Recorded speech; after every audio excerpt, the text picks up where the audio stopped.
ओम नमो भगवते वासुदेवाय।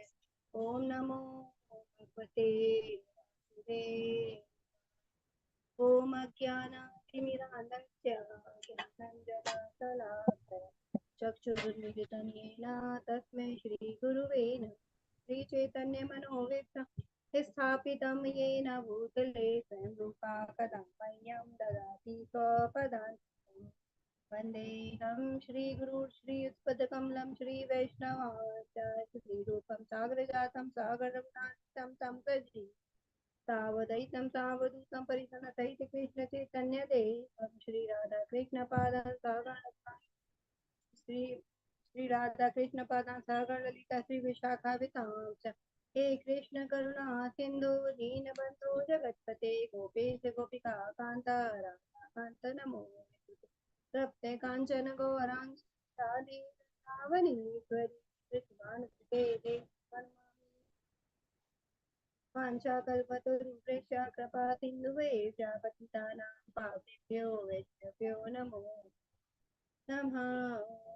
विष्णुपदाय कृष्णपृष्ठाय भूतले श्रीमते भक्तिवेदान्त नामिने नमस्ते सरस्वती देवी गौरवाणी निर्विशेषा शून्यवादी पाश्चात् देशे तारिणे। जय श्री कृष्ण चैतन्य प्रभु नित्यानंद द्वैत गदाधर श्रीवासादि गौर भक्तवृंद। हरे कृष्ण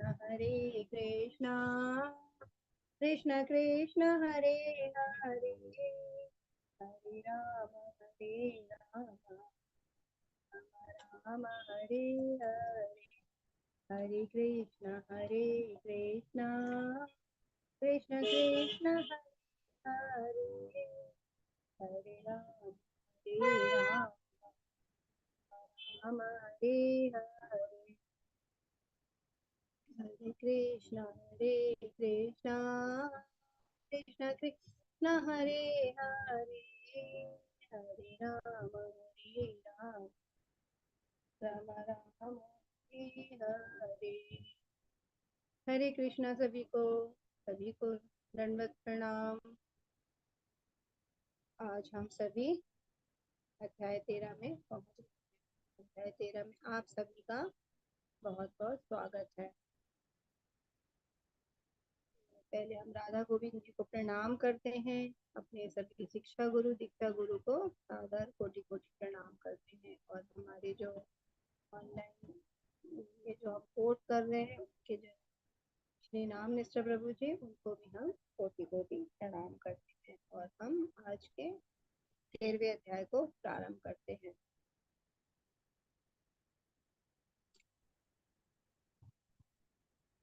हरे कृष्ण माता जी, वॉइस थोड़ी कम आ रही है।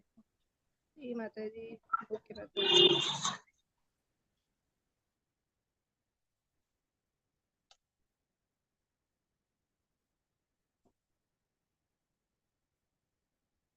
हरे कृष्ण माता जी। हाँ माता जी, पहले से बेटर है। हरे कृष्ण।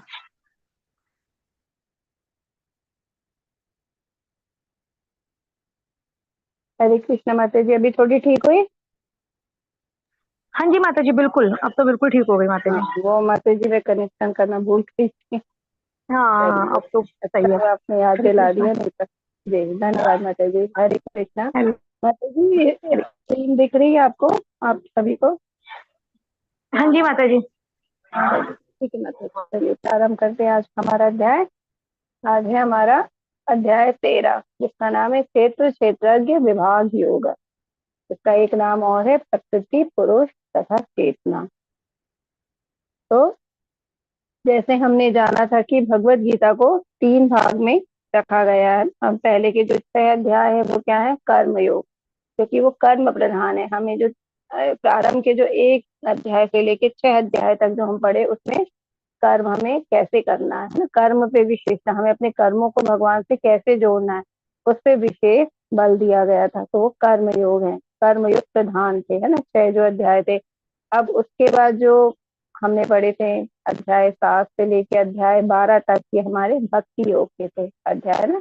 इसमें हमने भगवान की विभूतियों के बारे में जाना, भगवान के बारे में जाना, भगवान के लक्षण जाने, और हमने भक्तों के भी लक्षण जाने, भक्तों के गुण जाने, तो भगवान का और भक्तों में आपस में क्या संबंध, इसको भी जाना, और हमें भक्ति क्यों करनी है और किस स्तर से करनी है ना। हमने कल भक्ति योग के जो अध्याय था 12, उसमें हमने भक्ति के स्तरों के बारे में बात की थी कि भक्ति के भी स्तर होते, और हम कैसे हम अपने स्तर को, भक्ति को हम बढ़ा सकते हैं।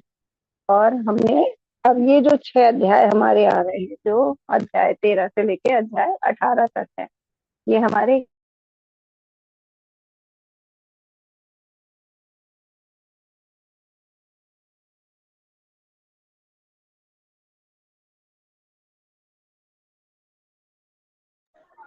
हरे कृष्ण माता जी, आवाज चली गई आपकी। हरे कृष्ण।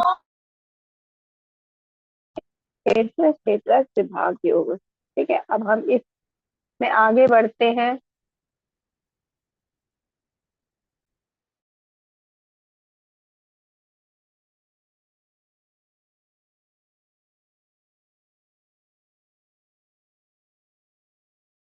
हरे कृष्ण माता जी, म्यूट हो गए हैं।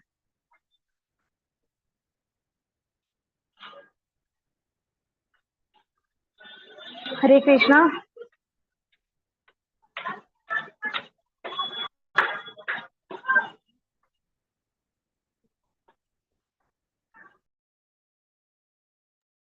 हरे कृष्णा माता जी।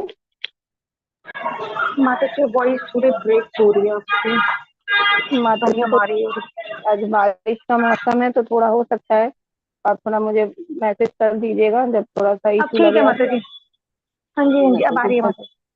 जी माता जी, चलिए ठीक है, हम प्रारंभ करते हैं आज का अध्याय। तो पहले हम देखेंगे कल के अध्याय में हमने क्या पढ़ा था ना, भक्ति योग में, क्योंकि भक्ति योग हमारे लिए बहुत ही महत्वपूर्ण है। और वैसे तो पूरी भगवत गीता ही भक्ति योग है, लेकिन भगवान ने जो हमने कल अध्याय पढ़ा था, पूरा अध्याय भगवान ने भक्ति योग के बारे में हमें बताया है। तो कल के अध्याय में हमने क्या पढ़ा था, इस पे हम थोड़ा सा हम जान लेते हैं हमने क्या पढ़ा था। तो हमने जाना था कि सकाम है ना, पहले ही अर्जुन का प्रश्न था कि साकार मार्ग से हमें भक्ति करनी चाहिए कि हमें निराकार मार्ग से भक्ति करना चाहिए, कौन सा मार्ग अधिक श्रेष्ठ है, हमें भगवान की पूजा किस रूप में करना चाहिए।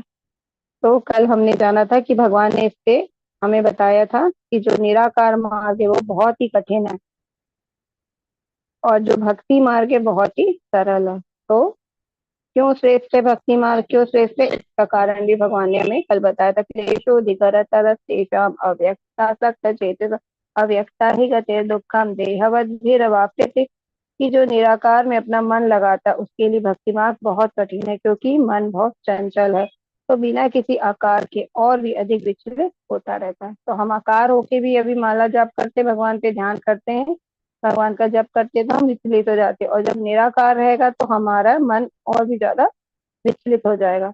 तो यहाँ पे भगवान ने कल जो हमने पढ़ा था उसमें भगवान ने निराकार मार्ग को नकारा नहीं था, उन्होंने बोले दोनों ही मार्ग भक्ति के हैं, निराकार मार्ग भी है और साकार मार्ग भी है। लेकिन भगवान ने ये बोला था कि जो निराकार मार्ग है बहुत कठिन है, बहुत ही कठिन है। मतलब कुछ लोग करते हैं, जैसे हमने जाना था पहले के अध्याय में, ध्यान योगी वगैरह, ज्ञान योगी वगैरह, तो वो भगवान के निराकार की उपासना करते हैं, तो वो भी मार्ग है। और हमने ये भी जाना था बहु नाम जन्म नाम अंत है ना, जो निराकार ब्रह्म की उपासना करता है वो, उसको बहुत अनेकों अनेक जन्म उसको भक्ति उनकी चलती रहती है। मतलब उनकी जो भक्ति की जो प्रोसेस होती है बहुत ही धीमी अवस्था में होती है, तो उनको बहुत जन्म लग सकते हैं, और उसके बाद भी वहां से भी उनके गिरने के चांसेस बने रहते हैं। जरूरी नहीं कि वो इतनी भक्ति करने के बाद भी वो अपने भगवत धाम के को प्राप्त कर सके। जो भगवान को प्राप्त करना मेन लक्ष्य है, उसको वो प्राप्त कर सके। क्योंकि हमने ये भी जाना था कि बहुत सारे योगी भी क्या करते हैं, ये इसमें चलते चलते भी अपने मार्ग से गिर जाते हैं और वो भगवान को प्राप्त नहीं कर पाते। तो इसलिए साकाम मार्ग को ज्यादा भगवान ने श्रेष्ठ बताया है। तो हम सभी को साकार मार्ग में हम भक्ति करते हैं। और कल के अध्याय में भगवान ने ये भी बताया था ना कि जो भगवान के स्वरूप में भक्ति करता है उन्हें क्या करते हैं, भगवान स्वयं प्रकट होकर मृत्यु रूपी सागर से निकालने के लिए आते हैं ना। भगवान जरा सी भी देर नहीं करते अपने भक्तों को इस जन्म मृत्यु के सागर से निकालने के लिए ना। भवामी ना चिरात पार्था ना तेषा महम समुद्धरता मृत्यु संसार सागरात भवामी भवामी ना चिरात पार्था मैया वैसी चेत। इस प्रकार भगवान अपने भक्तों की सहायता करते हैं, स्वयं भगवान लेने आते मृत्यु के समय उनको, है ना, क्योंकि जो भगवान की साकार भक्ति करता है। और हमने क्या जाना था, जो निराकारवादी होता है वो उसके अंत समय बहुत ही कठिनाई से बीतता है।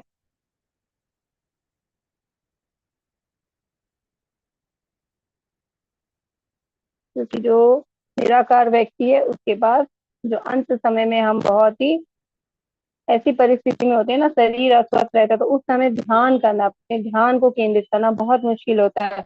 और जबकि जो एक साकार भक्ति करता है वो क्या, भगवान स्वरूप का ध्यान करता है और वो मतलब भगवान का जो उसका रूप है वो भगवान क्या होता है फिर अपने रूप में शाम सुंदर, है ना, रूप में प्रकट होते हैं और उसको इस मृत्यु रूपी सागर से उद्धार करके ले जाते हैं अपने साथ, है ना। इस प्रकार भगवान का जो साकार भक्ति होती है भगवान की वो ही सर्वश्रेष्ठ होती है। इस प्रकार कल के हमने अध्याय में सबसे महत्वपूर्ण चीज यही जानी थी कि हमें साकार भक्ति करनी है। भगवान को इतना सुंदर रूप है भगवान का, वो हमें उस रूप में हमें भगवान की भक्ति करनी चाहिए। अब हमने कल अब 12वें अध्याय में हमने एक बहुत अच्छी चीज भी जानी थी, वो क्या था, भक्ति के स्तर, कि हम अलग अलग अगर स्तर में हैं, क्योंकि सभी लोग एक स्तर में नहीं हो सकते ना, तो सभी लोग अलग अलग स्तर में भक्ति की। तो हमने जब हर व्यक्ति के लिए भगवान ने अलग अलग भक्ति के स्तर बताए थे कि आप जिस स्तर में हो उसी में आप दृढ़ता से प्रयास करो।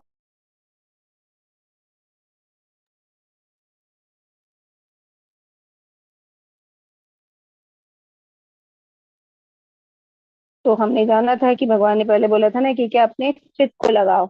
जो अनन्य भक्त होते हैं, जो श्रेष्ठ भक्त होते हैं, वो क्या करते हैं, अपने बुद्धि को और चित्त को भगवान में लगाते हैं। फिर भगवान ने बोला कि अगर वो भी नहीं लगा सकते तो क्या करो, मुझे प्राप्त करने के लिए मेरे लिए चाह उत्पन्न करो ना, मेरा अभ्यास करो मुझे प्राप्त करने के लिए। फिर बोले ये भी नहीं कर सकते जो व्यक्ति, तो भक्ति के नियमों का अभ्यास करो, विधि विधानों का पालन करो। और और फिर आगे क्या बोला भगवान ने, यदि कुछ लोग हैं जो भक्ति के नियमों का भी पालन नहीं कर पाते, विधि विधानों का अभ्यास, नियमों का अभ्यास नहीं कर पाते, तो तुम कर्म करो लेकिन मेरे लिए कर्म करो, है ना। और अगर कुछ लोग वो भी नहीं कर पाते तो भगवान ने क्या बोला कि जो भी कर्म करते हो उसके फलों को त्याग दो, उसमें आसक्ति मत रखो। तो मतलब वैराग्य ले लो, तो क्योंकि ज्ञान से ही वैराग उत्पन्न होता है। इसलिए हमें भगवान ने इस प्रकार भगवान ने भक्ति के स्तर भी बताए। तो हमें भी अपने हिसाब से हमें भक्ति करना चाहिए और भक्ति के जो भगवान ने स्तर बताए उसमें से हमें अपना विश्लेषण करना चाहिए और हमें भगवान के भक्ति का जो प्रयास है उसमें हमें लगे रहना चाहिए और अपने जो स्तर है उसको हमें बढ़ाने का भी प्रयास करना चाहिए, ताकि हम भी धीरे धीरे करके एक उच्च स्तर की हम भक्ति कर सके। इस प्रकार हमने कल भक्ति योग में हमने ये सब चीज देखा था। अब हम आज के अध्याय पे चलते हैं जिसका नाम है चेत्र चेतक विभाग योग। तो अब यहाँ पे ये जो ज्ञान ज्ञान योग में आ रहा है, ये तो इसमें भगवान हमें ज्ञान देंगे।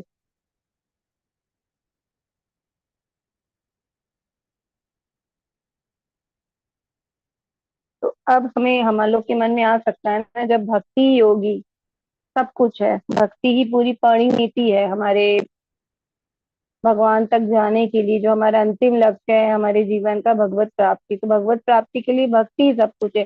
तो यहाँ पे फिर ज्ञान की आवश्यकता क्यों पड़े ना, ज्ञान योग की क्या आवश्यकता, हमने भक्ति योग तो जान लिया, है ना। तो ये हम लोग के मन में प्रश्न आ रहा होगा, लेकिन अब हम जानेंगे कि भक्ति क्या होती है। एक यात्रा होती है, वो हमारे जीवन का क्या है, हमारी यात्रा है। और ये यात्रा हमारी क्या होती है हमेशा, ये भक्ति वाली यात्रा है वो बहुत ही लंबी होती है, क्योंकि हमने भागवतम में भी जाना है कि क्या है, अहेतु का प्रतिहता यतात्मा सुप्रसिद्धति। मतलब हमें भक्ति कैसे करना, निस्वार्थ करना और अखंड करना है। तो जो भक्ति की जो विधि है वो ऐसी नहीं है कि अभी हम मुक्त नहीं हुए, हम इस शरीर में है तो हम भक्ति कर रहे हैं और फिर हम भगवत धाम जाएंगे तो वहां हमें कुछ नहीं करना, ऐसा नहीं है। अगर हम भक्ति यहाँ कर रहे हैं तो हम भगवत धाम जाएंगे, हम भक्ति करके भगवान का स्मरण करके जब हमारा अंत काल आएगा तो हम भगवत धाम जाएंगे। लेकिन वहां भी जाके हमें भक्ति ही करना है ना, क्योंकि वहां जाके क्या करेंगे, भगवान के धाम जाएंगे, भगवान के साथ रहेंगे, तो वहां जाके भी हमें भगवान को अपनी सेवाएं देना है। भक्ति से हमें अपनी भगवान को प्रसन्न करने का प्रयास करना और भगवान की सेवा करना। तो यहाँ भी रह के भक्ति करना है और हमें अध्यात्म जगत अगर हम जाते हैं तो वहां भी जाके हमें भक्ति करना है। तो इसलिए हमें क्या, इसके लिए क्या होता है, हमें ज्ञान की आवश्यकता होती है कि कैसे हम भक्ति में बने रहे। अगर हमारे पास ज्ञान नहीं है तो फिर क्या होगा, हम भक्ति पे गलत रास्ता भी भक्ति का अपना सकते हैं।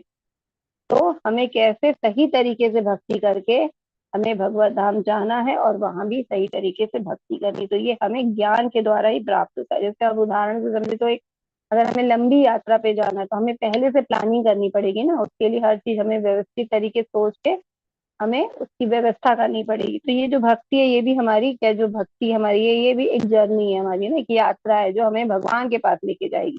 तो इस यात्रा के लिए हमें क्या करना है, क्या किस विधि विधानों का पालन करना है, किसका हमें पालन नहीं करना है, किस चीज को अपनाना है, किसको हमें छोड़ना है ना, किस प्रवृत्ति मार्ग है, निवृत्ति मार्ग है, किस मार्ग से हमें आगे बढ़ना है, तो ये सब हमें सिर्फ ज्ञान से ही प्राप्त होगा। इसीलिए यहाँ पे भगवान ने जो ज्ञान योग है उसको भी भगवत गीता में शामिल करा है। हमने भक्ति जान लिया, अब उस भक्ति तक पहुंचने के लिए हमें किन नियमों का पालन करना, हमें पास क्या ज्ञान होना चाहिए, किस विधि के द्वारा हम भगवान के पास पहुंच सकते हैं। हम, क्योंकि ज्ञान नहीं होगा तो हम भक्ति में भी भटक जाएंगे ना, भक्ति के लिए भी हम गलत रास्ता पकड़ लेंगे। इसलिए हमें ज्ञान होना चाहिए ना, कि जब हमें कहीं जाना होता है तो हम पहले क्या करते हैं, पूरे रास्ते हमें अपने मार्ग को हम अच्छे से चेक करते हैं ना कि इस रास्ते से हमें जाना है। अगर हम नहीं तो फिर हम भटक सकते हैं ना, तभी गूगल मैप लगाते हैं जब नए रास्ते पे चलते हैं, तो ताकि उससे हम सही जगह, हम गलत जगह ना पहुंचे। तो ये जो ज्ञान योग है हमें वो ही भक्ति के मार्ग को हम सही तरीके से हम पहुंच सके, उस मार्ग में हम सही तरीके से चल सके, हम इस मार्ग से भटके नहीं। इसलिए भगवान ने यहाँ पे हमें आगे हमें जो 6 अध्याय है ज्ञान योग दिया है ना। तो ये ज्ञान योग क्या है, हमें बीमार, जब ज्ञान योग से हम क्या जानेंगे, बीमारी का पता चलेगा हमें, है ना, कि जब हमें बीमारी का अगर पता चल जाएगा तभी तो हम उसका सही तरीके से इलाज कर पाएंगे। तो जो 6 अभी हमारे ज्ञान योग आएंगे ये हमें बीमारी का पता बताएंगे, है ना, हमें माया माया के बारे में बताएंगे, क्योंकि कल का जो हमारे अध्याय है वो प्रकृति के 3 गुणों पे है। और जो भी हम प्रकृति के 3 गुण में ही हम माया में वशीभूत हो जाते हैं, तो हमें इसमें मतलब माया का भी ज्ञान प्राप्त होगा और हमें माया से कैसे बचना है वो ज्ञान हमें इससे प्राप्त हो। सब क्या है, देहधारी है ना, और इस प्रकृति में आ गए हैं। तो आने से क्या हम लोग सब लोग क्या हो गए, बध गए। तो जब हम बध गए हैं तो माया कहीं ना कहीं हमें हर तरफ से क्या कर रही है, माया हमें बांधती रहती है अपने गुणों से, और उस गुणों से हमको अपने आप को मुक्त करना है। तो मुक्त करने के लिए हमारे पास ज्ञान होना चाहिए, है ना। इसलिए ये जो ज्ञान मार्ग है इसकी व्याख्या हम अभी आगे आने वाले 6 अध्याय में करेंगे। तो इसी को यहाँ पे प्रभुपाद जी ने बताया है ना। अगर भक्ति ही परिणति है, अंतिम चरण है, तो ज्ञान को अंतिम 6 अध्याय में क्यों प्रस्तुत किया गया। सही मायने में पूर्ण भगवत गीता भक्ति है। प्रथम 6 अध्याय चर्चा करते हैं कि कैसे कार्य के माध्यम से भक्ति को प्राप्त किया जा सकता है। अंतिम 6 में ज्ञान के माध्यम से हमें इसे प्राप्त करने का वर्णन है, और मध्य 6 भक्ति की ही चर्चा करते हैं। तो जो पहले 6 अध्याय है वो क्या है, हमें कर्म योग है, और अंतिम के क्या है, ज्ञान है, कि ज्ञान के माध्यम से हम कर्म मतलब हम कैसे भक्ति तक पहुंच सकते हैं। और जो बीच के 6 अध्याय हमने पढ़े वो क्या है, भक्ति पे ही, शुद्ध भक्ति है ना, शुद्ध भक्ति की चर्चा होती है उनमें। तो इसके अलावा 12वें अध्याय में कृष्ण ने बताया कि कैसे व्यक्तिगत रूप से अपने भक्तों को जन्म और मृत्यु से बचाते हैं। तो हमारी जो सबसे जो हमारी वास्तविक समस्या है वो है जन्म मृत्यु। तो हमने भक्ति के अध्याय में जाना था कि भगवान स्वयं हमको इस मृत्यु रूपी सागर से हमको बचा के लेके जाते हैं। तो इस प्रकार 12वें अध्याय में हमने जाना। अब अंतिम 6 अध्याय भौतिक दुनिया से खुद को निकालने के लिए आवश्यक दार्शनिक ज्ञान प्रदान करते। तो अब यहाँ पे भगवान ने इसीलिए भगवत गीता में हमें जो अभी अंतिम 6 अध्याय उसमें हमें ज्ञान हमें दिया है, ताकि हम अपनी जो भक्ति के उच्च स्तर को अपने ज्ञान के द्वारा हम बढ़ा सकते हैं और हम अच्छे से भक्ति करके भगवत धाम जा सकते हैं। ज्ञान माया से छुटकारा पाने में सहायता करती है और हमें कृष्ण की ओर आकर्षित करती है, क्योंकि हमें भगवान का ज्ञान हमने देखा।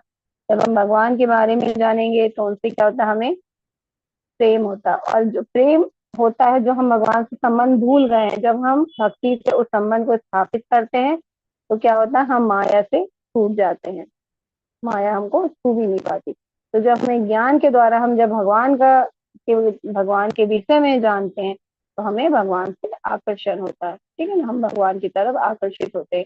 इसलिए जब हम भक्ति प्राप्त करने के लिए ज्ञान का उपयोग करते हैं तो ये भक्ति का ही हिस्सा बन जाता है। तो यहाँ पे हम क्या पढ़ रहे हैं, हम ज्ञान युक्त भक्ति पढ़ रहे हैं ना, मतलब भक्ति का ही हिस्सा है ये ज्ञान। इसलिए हम भगवत गीता में इसका ज्ञान प्राप्त करेंगे। अब ये हमारा अध्याय यहाँ से प्रारंभ हो रहा है। अर्जुन उवाच प्रकृतिं पुरुषं चैव क्षेत्रं क्षेत्रज्ञमेव च एतद्वेदितुमिच्छामि ज्ञानं ज्ञेयं च केशव। श्रीभगवानुवाच इदं शरीरं कौन्तेय क्षेत्रमित्यभिधीयते एतद्यो वेत्ति तं प्राहुः क्षेत्रज्ञ इति तद्विदः।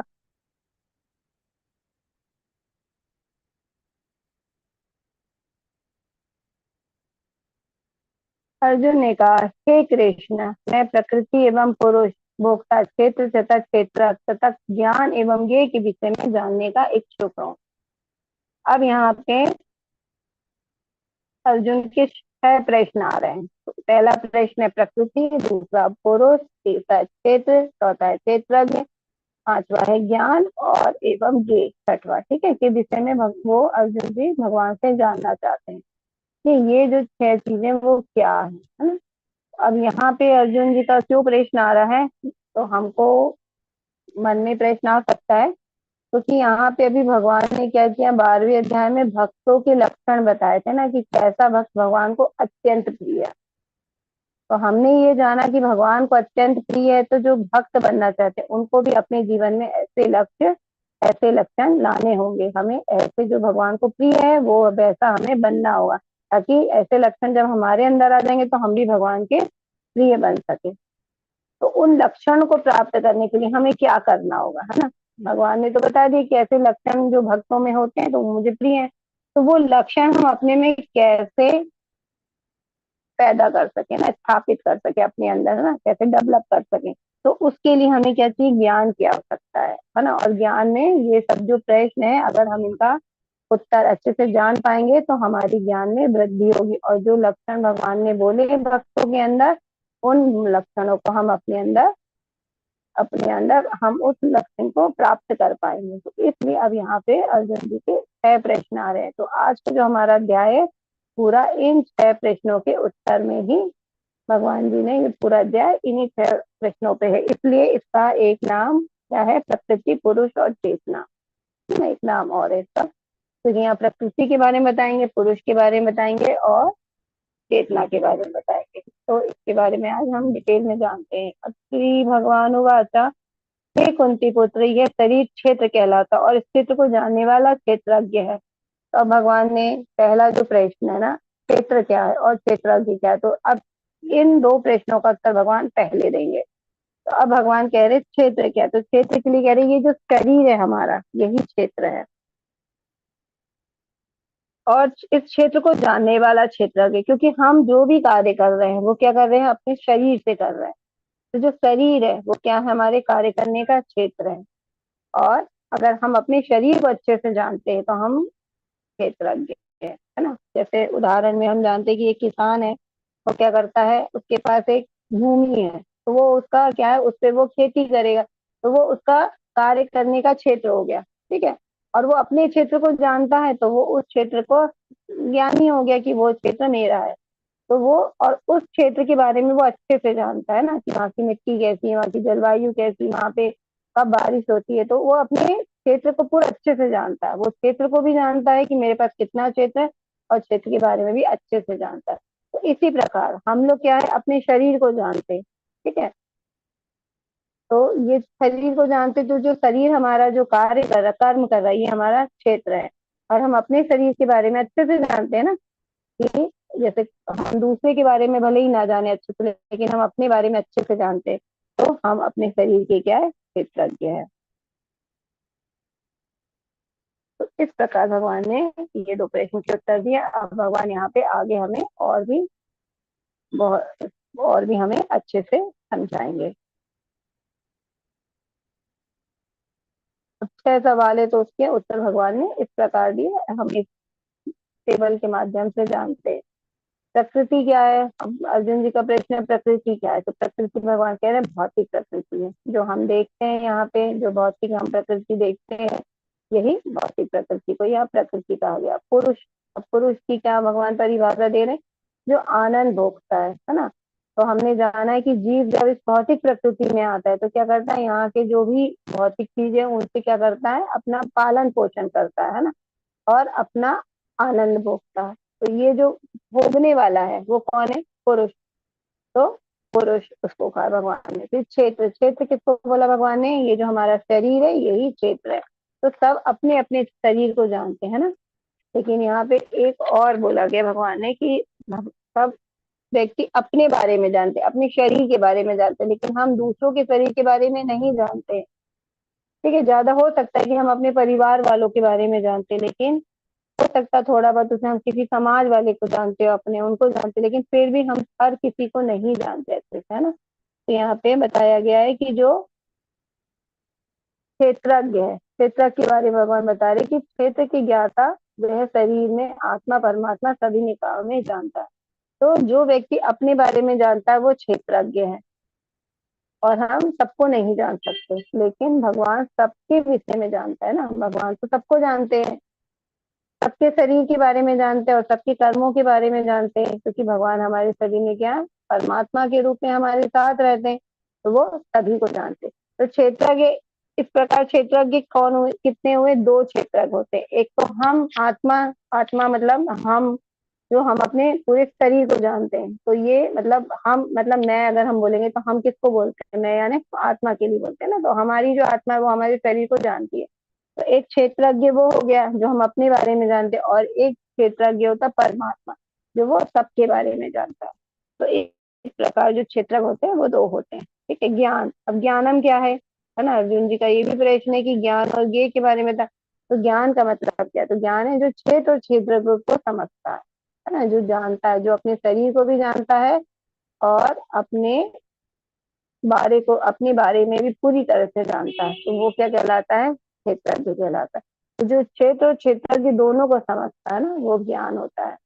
और ज्ञेयम, ज्ञेयम होता है ज्ञान का लक्ष्य, मतलब हमें क्या प्राप्त करना, मतलब हमें ज्ञान तो बता दिया कि ज्ञान ये है, लेकिन हमें ज्ञान का लक्ष्य क्या होना चाहिए ना, ज्ञान क्यों प्राप्त करना, हमें ज्ञान इसलिए प्राप्त करना है क्योंकि हम भगवान परमात्मा को जानना चाहते हैं, है ना। तो ज्ञान का उद्देश्य क्या है, ज्ञान का लक्ष्य क्या है, परमात्मा को ज्ञान, परमात्मा को जानना।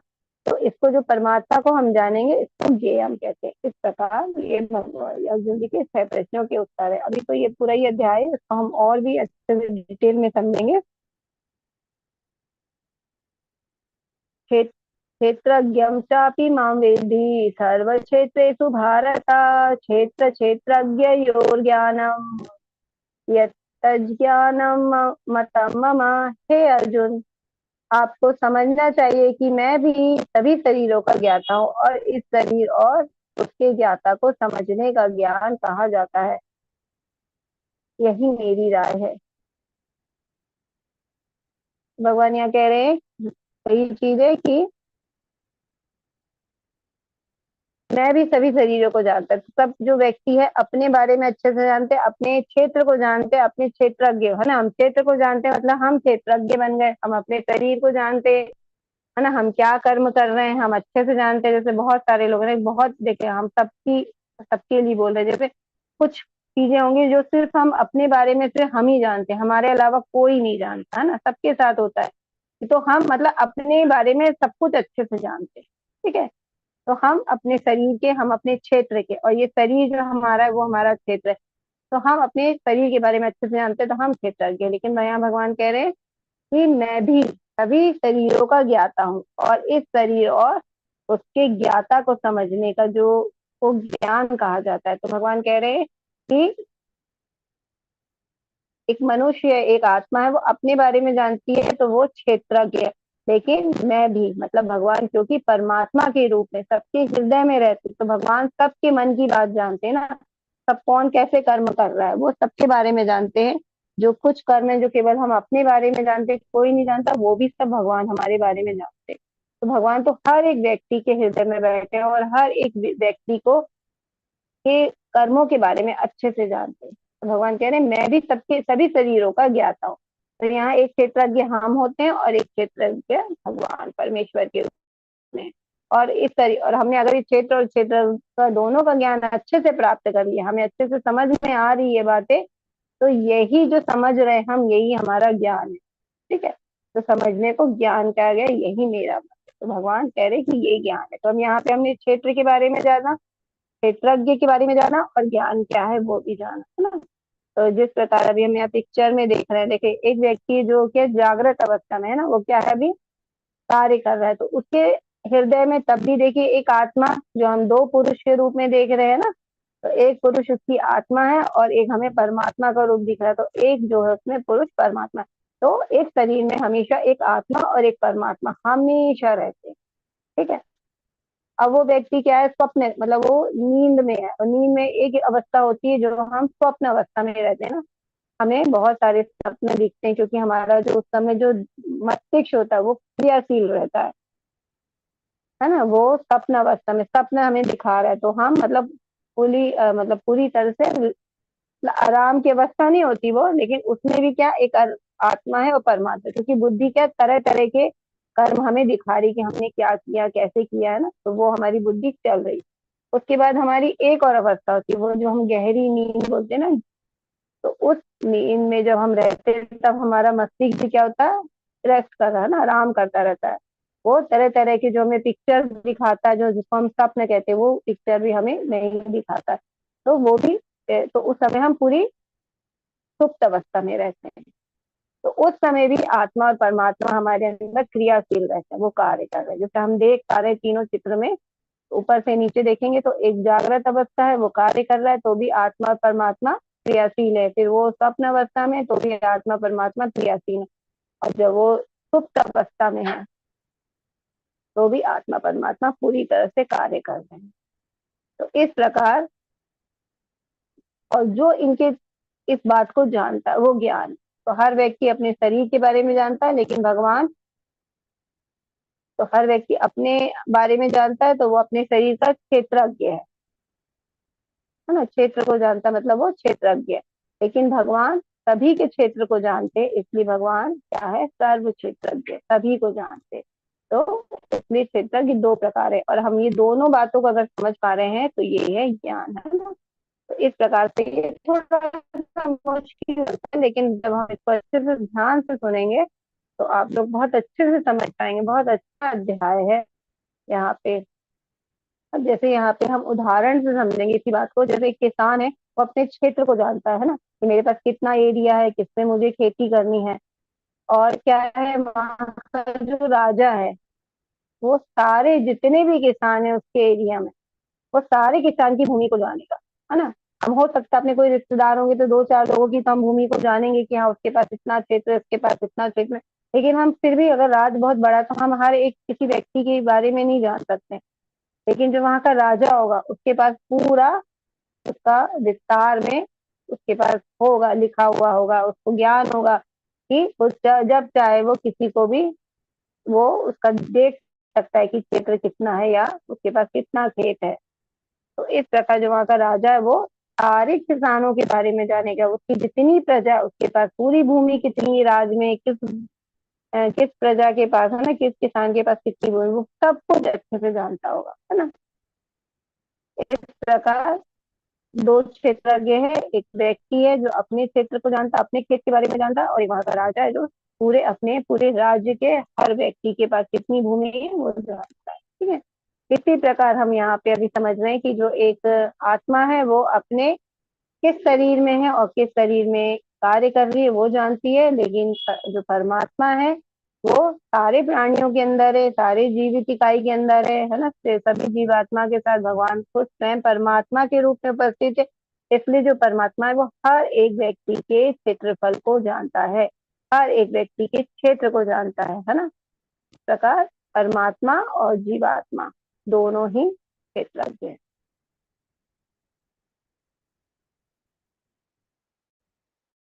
दृष्टि थे, इसलिए भगवान ने इस प्रकार यहाँ पे अर्जुन को बताया।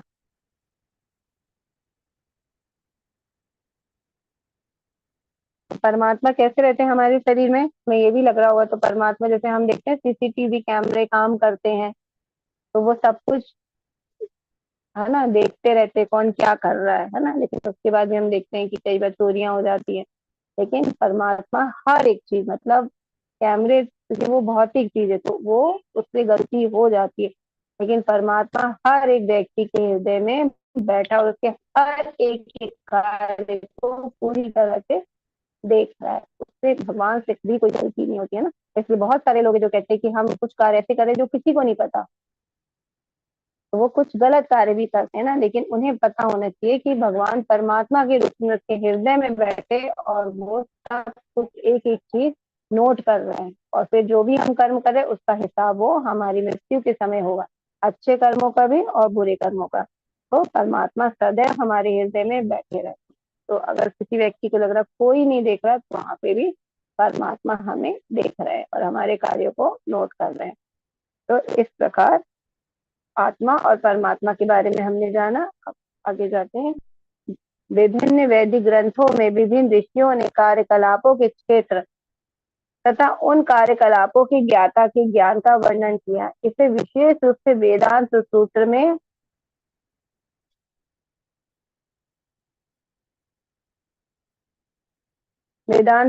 में कार्य कारण के समस्त तर्क समेत प्रस्तुत किया गया है। तो ये जो हम आत्मा और परमात्मा की बात कर रहे हैं, जितने भी वैदिक ग्रंथ है, सारे शास्त्र है, उनमें सब चीज ऋषि मुनियों ने इस चीज की का मतलब ज्ञान दिया है हमें। तो सब जगह ये ज्ञान है क्षेत्रज्ञ का आत्मा परमात्मा के बारे में, लेकिन विशेष रूप से क्योंकि सारे शास्त्र क्या है व्यास देव जी ने लिखे हैं ना, वेद व्यास जी ने, तो उनका जो वेदांत सूत्र था उसमें उन्होंने ये कार्य कारण को बहुत ही अच्छी तरह से प्रस्तुत किया है। तो अगर हमें और बहुत ही ज्यादा डिटेल में जानना है तो हम वेदांत सूत्र में तो आप लोग प्राप्त कर सकते हैं, ज्ञान हासिल कर सकते हैं। तो अब हमें, क्योंकि सबके क्या है ज्ञान की स्थिति अलग अलग है ना, जैसे हमने देखा भक्ति करने के स्तर अलग अलग है सबके, तो इसी प्रकार सबकी जो चेतना है ना, जो सबकी बुद्धि है वो अलग अलग स्थिति पे है। तो उसके बारे में भगवान ने यहाँ सबकी चेतना के बारे में बताया है।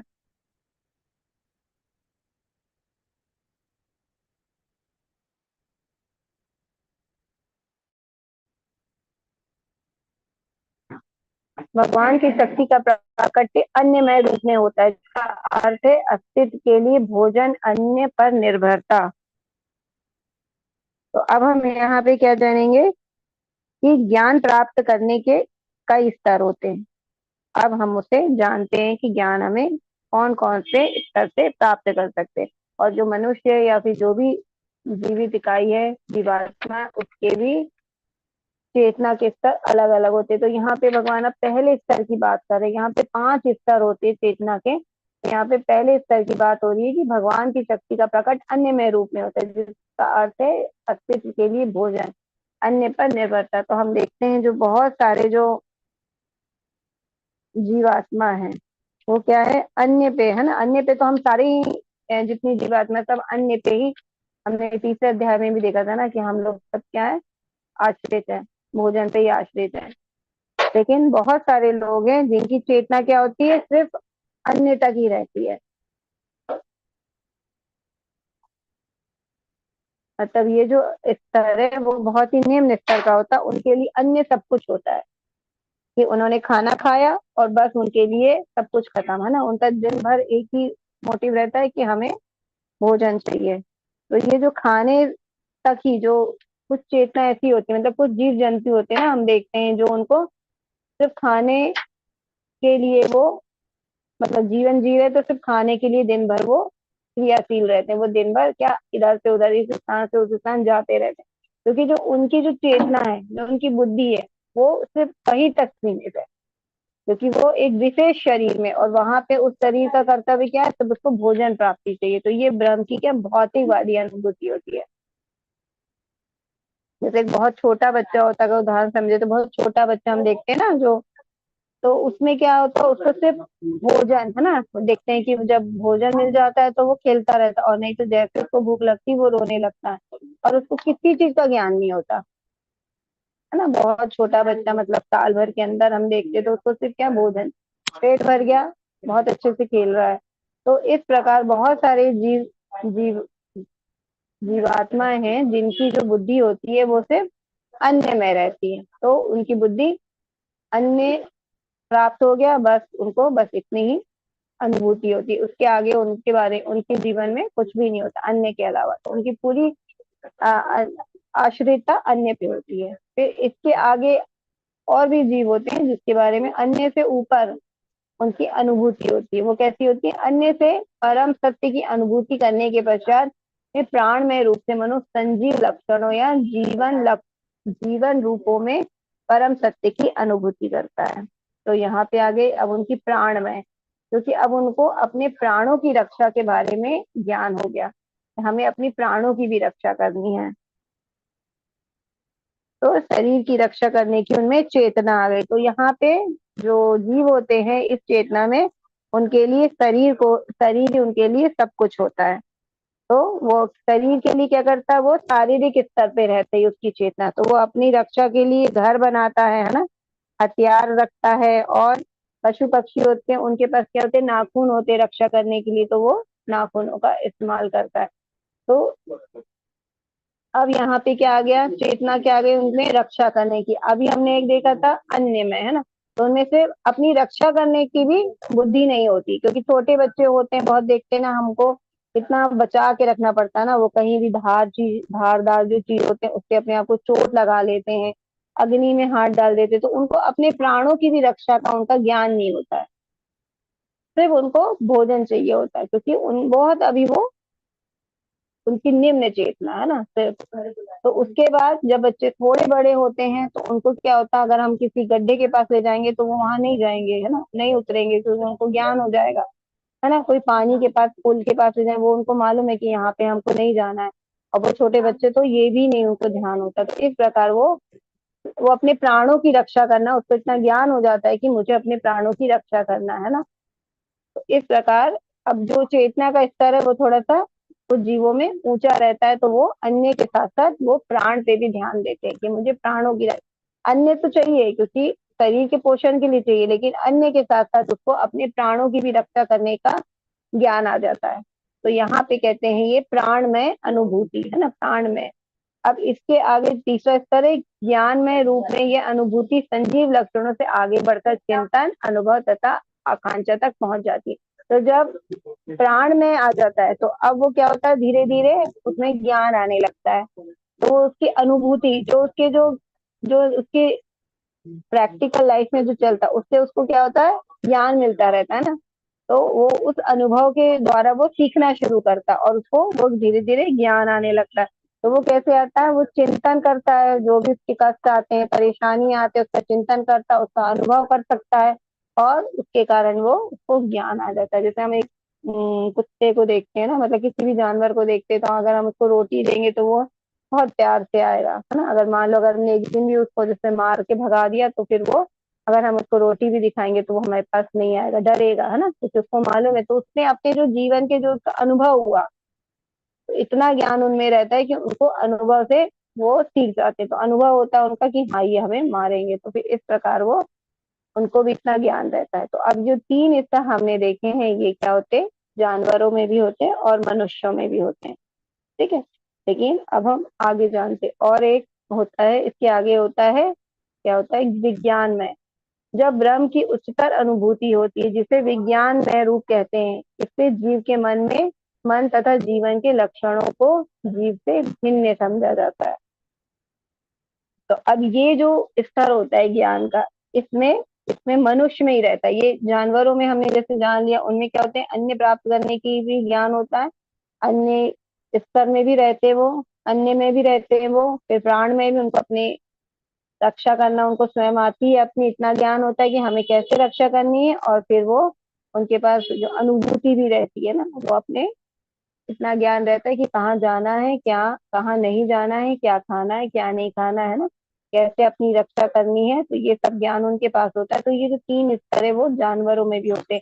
लेकिन अब यहाँ से विज्ञान में, तो विज्ञान में क्या होता है, ये जो होती है चेतना जानवरों में नहीं होती, ये केवल मनुष्यों में होती है। क्योंकि इसमें जो मनुष्य है वो क्या होता है, जिज्ञासा करता है कि मैं कौन हूँ, है ना, मैं इस धरती पे क्यों आया हूँ और मेरे जीवन का उद्देश्य क्या है, मुझे क्या प्राप्त करना है, कैसे अपने जीवन को मैं अच्छे से जी सकता हूँ।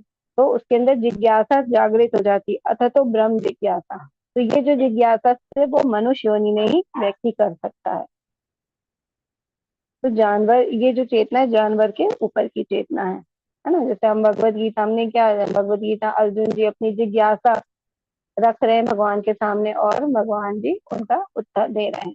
तो इस प्रकार ये जिज्ञासा करना किसका, मनुष्य का स्वभाव होता है ना। अध्यात्म, अध्यात्म में कौन जा सकता है, सिर्फ मनुष्य जा सकता है। हम किसी पशु को, पशु के पास इतनी चेतना नहीं होती, इतना ज्ञान नहीं होता कि वो अध्यात्म को जान सके, या वो अपने जीवन में आने का उद्देश्य खोज सके ना, या अपने ये जो शरीर मिला उसे मुक्त होने के लिए वो क्रिया कर सके। ये सब जानवरों में नहीं होता, ये मनुष्य में होता है।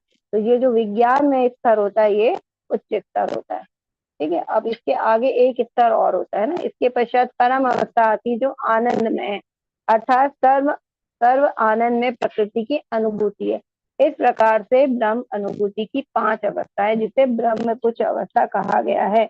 तब यहाँ भगवान बता रहे हैं जो आनंद में चेतना होती है, क्या होता है, जब हम जिज्ञासा करते हैं और अपने ज्ञान के माध्यम से हम भगवान से जुड़ते हैं तो हमें आनंद मिलता है।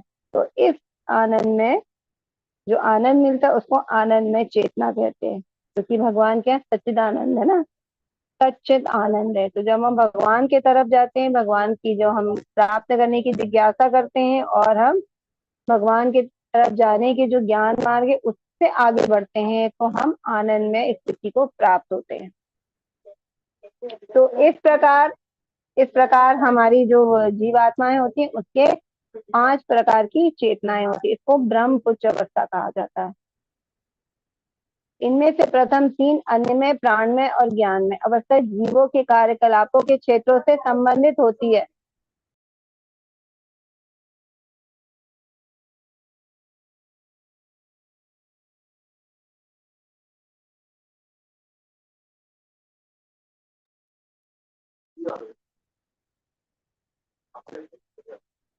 इनमें से प्रथम 3 अन्य में, प्राण में तथा ज्ञान में अवस्थाएं जीवों के कार्यकलापों के क्षेत्र से संबंधित होती है। परमेश्वर इन कार्यकलापों के क्षेत्र से परे है और अन्य में, आनंद में। तो भगवान क्या है, जो भी हम, जो भौतिक स्थिति, जो 3 स्तर है वो भौतिक, हमारे जो भौतिक स्तर है हम उसी में रहते हैं जब हमारे यहाँ ये चेतना हमारे अंदर रहती है। लेकिन जब मनुष्य भगवान की तरफ बढ़ता है, जब भगवान के ज्ञान की तरफ बढ़ता है, तो ये जो 2 चेतना है, जो बात की विज्ञान में और आनंद में, ये चेतना को वो प्राप्त करता है। तो ये उच्च स्तर की चेतना होती है जो केवल मनुष्य योनि में ही हमें प्राप्त हो सकती है। तो यहाँ पे इसलिए चेतना का स्तर बताया है क्योंकि यहाँ भगवान, जब हम ज्ञान प्राप्त कर रहे हैं तो हमें पता होना चाहिए कि हमारे ज्ञान का स्तर क्या है ना। हम इस चित्र में भी देख रहे हैं, देखो सबसे नीचे है अन्य में, जब व्यक्ति केवल अन्य पे डिपेंड होता है ना, जैसे बहुत छोटा बच्चा, फिर क्या है प्राण में, जब वो थोड़ा बड़ा होता है 5-6 साल का, तो उसको अपने प्राणों की भी रक्षा करने का ज्ञान आ जाता है कि मुझे प्राणों की भी रक्षा करना है ना। फिर उसके बाद क्या आता है, ज्ञान में।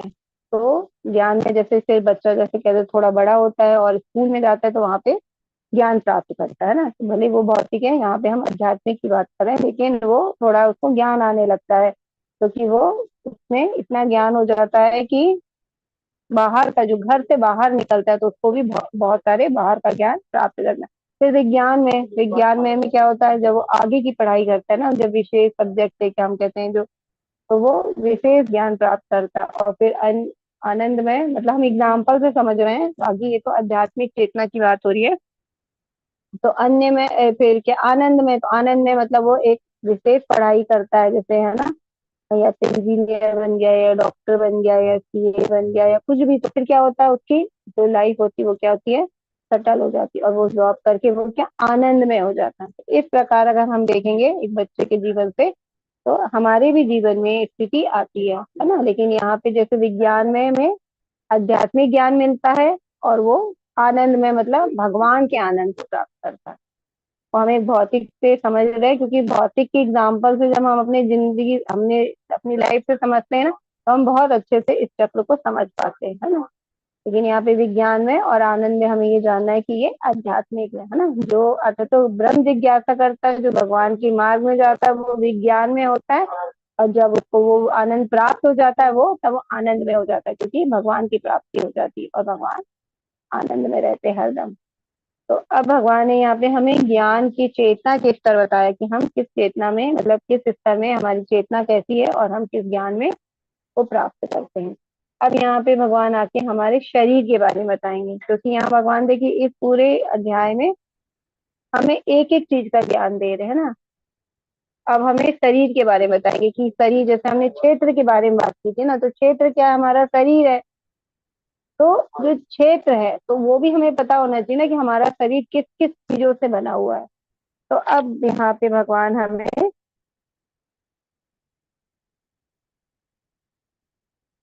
शरीर के बारे में बताएंगे ना कि हमारा चित्र कैसे बना है। तो उसके हमको भगवान ने बताया 24 तत्वों से मिलके हमारा शरीर बना है। अभी 24 तत्व क्या है उसको हम जानते हैं। 5 महाभूत, है ना, अहंकार, बुद्धि, असक्त, तीनों गुणों की अप्रकट अवस्था, 10 इंद्रिया तथा मन, 5 ज्ञान, 5 इंद्रिय विषय, इच्छा, द्वेष, सुख दुख, संगार, जीवन के लक्षण तथा धैर्य, इन सबों को संक्षेप में कर्म का क्षेत्र तथा उसकी अंत क्रिया विकार कहा जाता है। तो भगवान ने बताया कि जो 24 तत्वों से मिलकर हमारा शरीर बना है, तो यहाँ भगवान अब शरीर का भी हमें पूरा ज्ञान देंगे, है ना। हमको हम अपने शरीर को हम कह रहे हैं कि हम अपने शरीर को जानते हैं, लेकिन हमें ये भी नहीं मालूम है कि हमारा शरीर किस चीज से बना है ना। तो इसलिए भगवान यहाँ पे हमें भगवद गीता में ये ज्ञान दे रहे कि हमारा शरीर किन चीजों से बना है। ज्यादातर लोग क्या बोलते हैं, पंच महाभूत से हमारा शरीर बना है ना, और सभी पंच महाभूत को तो सभी जानते हैं ना, पृथ्वी, आकाश, अग्नि, जल और वायु।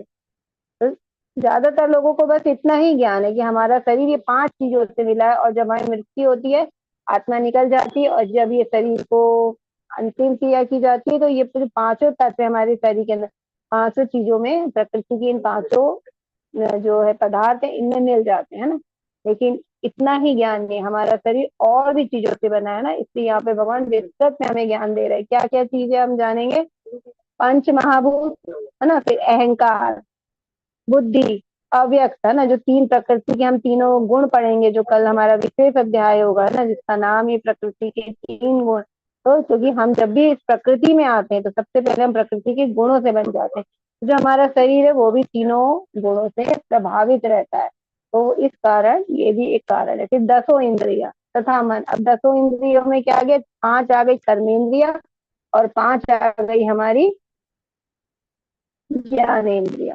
तो जैसे हम ये 5 ज्ञानेन्द्रिय के विषय में तो हम पढ़ते आ रहे हैं ना, आंख, नाक, कान और क्या, जीभा और स्पर्श, हाथ से हम स्पर्श करते। तो ये 5 क्या है, हमारी ज्ञानेन्द्रिय, क्योंकि हम जब इन पांचों चीजों से हमें ज्ञान प्राप्त होता है ना। हमने इस पे तो बहुत अच्छे से चर्चा भी करी थी कि आंख से भी हम कुछ देखते तो हमें ज्ञान प्राप्त होता है, नाक से हम कुछ सूखते हैं, कई बार हमारी आंखें बंद होती है फिर भी हम नाक से सूंघ के बता सकते हैं कि कौन सा फूल है, किस चीज की खुशबू आ रही, तो इससे भी हमें ज्ञान प्राप्त होता है। कान है, ऐसी आवाज सुन के हमें ज्ञान प्राप्त होता है। फिर जीवा से बहुत सारी चीजें हम टेस्ट करके हम ज्ञान बताते हैं कि ये, है ना, किस चीज का टेस्ट है, नमकीन है, मीठा है, खट्टा है, ये सब भी हमें ज्ञान मिलता है। और स्पर्श, छूने से भी हमें पता चलता है कि ये नरम है, कड़ा है ना, कांटेदार है। तो ये सब चीजें भी हमें, तो ये सब जो पांच है हमारी, ये कहलाती ज्ञान इंद्रिया, क्योंकि ये जो पांच चीजें वो हमें ज्ञान प्रदान करती है। तो पांच ज्ञान इंद्रिय और है पांच कर्म इंद्रिय। तो जैसे हाथ, पैर, मुंह, गुदा और लिंग, है ना, ये जो पांच है ऊपर, ये सब पांच है हमारे कर्म इंद्रिय। इसके हम पूरे शरीर में अपने जो जो भी कर्म करते हैं पूरे जीवन भर इन पांच इंद्रियों से करते हैं।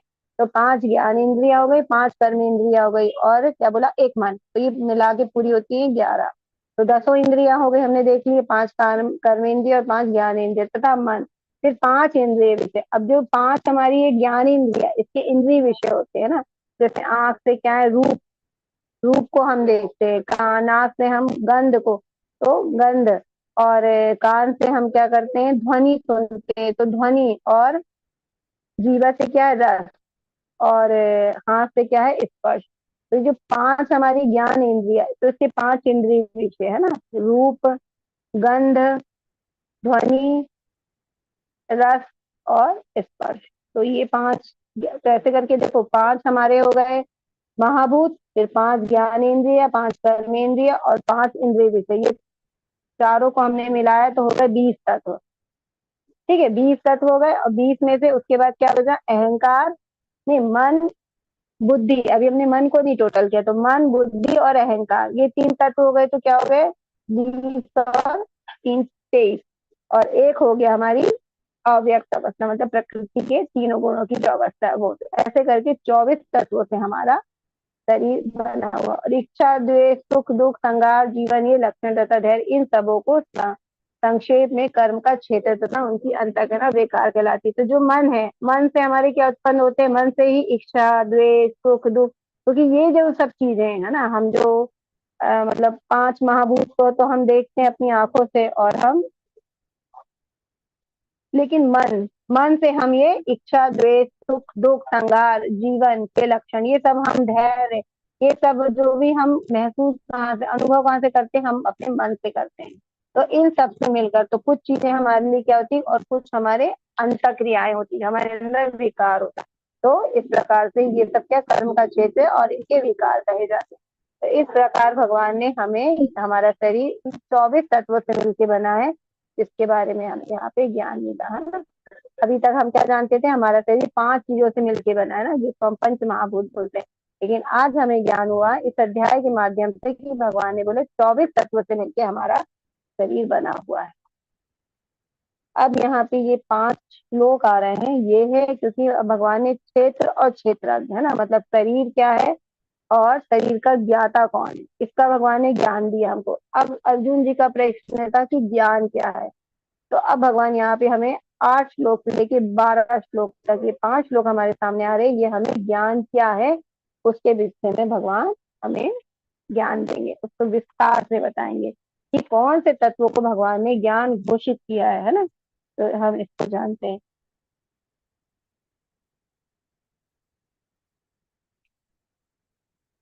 अमानित्वं दम्भित्वम् अहिंसा शान्तिरराजवम् आचार्योपासनं कौशलं स्थैर्यात्मना विनिग्रहः इन्द्रियार्थेषु वैराग्यमः अहङ्कार एव च जन्म मृत्युजरा व्याधि दुःखदोषानुदर्शनम् अस अशक्तिरनाभिष्वं पुत्रदारा गृहदिषु नित्यं च समाचित्तत्वम् इष्टानिष्टोपपत्तिषु मयि चानन्ययोगेन भक्तिरभ्यभिचारिणी विविक्तदेशसेवित्वम् अरतिर्जनसंसदि अध्यात्मज्ञाननित्यत्वं तत्त्वज्ञानार्थदर्शनम् एतज्ज्ञानमिति प्रोक्ता मज्ञानं यदतोऽन्यथा। इस प्रकार अब हम इसको पढ़ेंगे।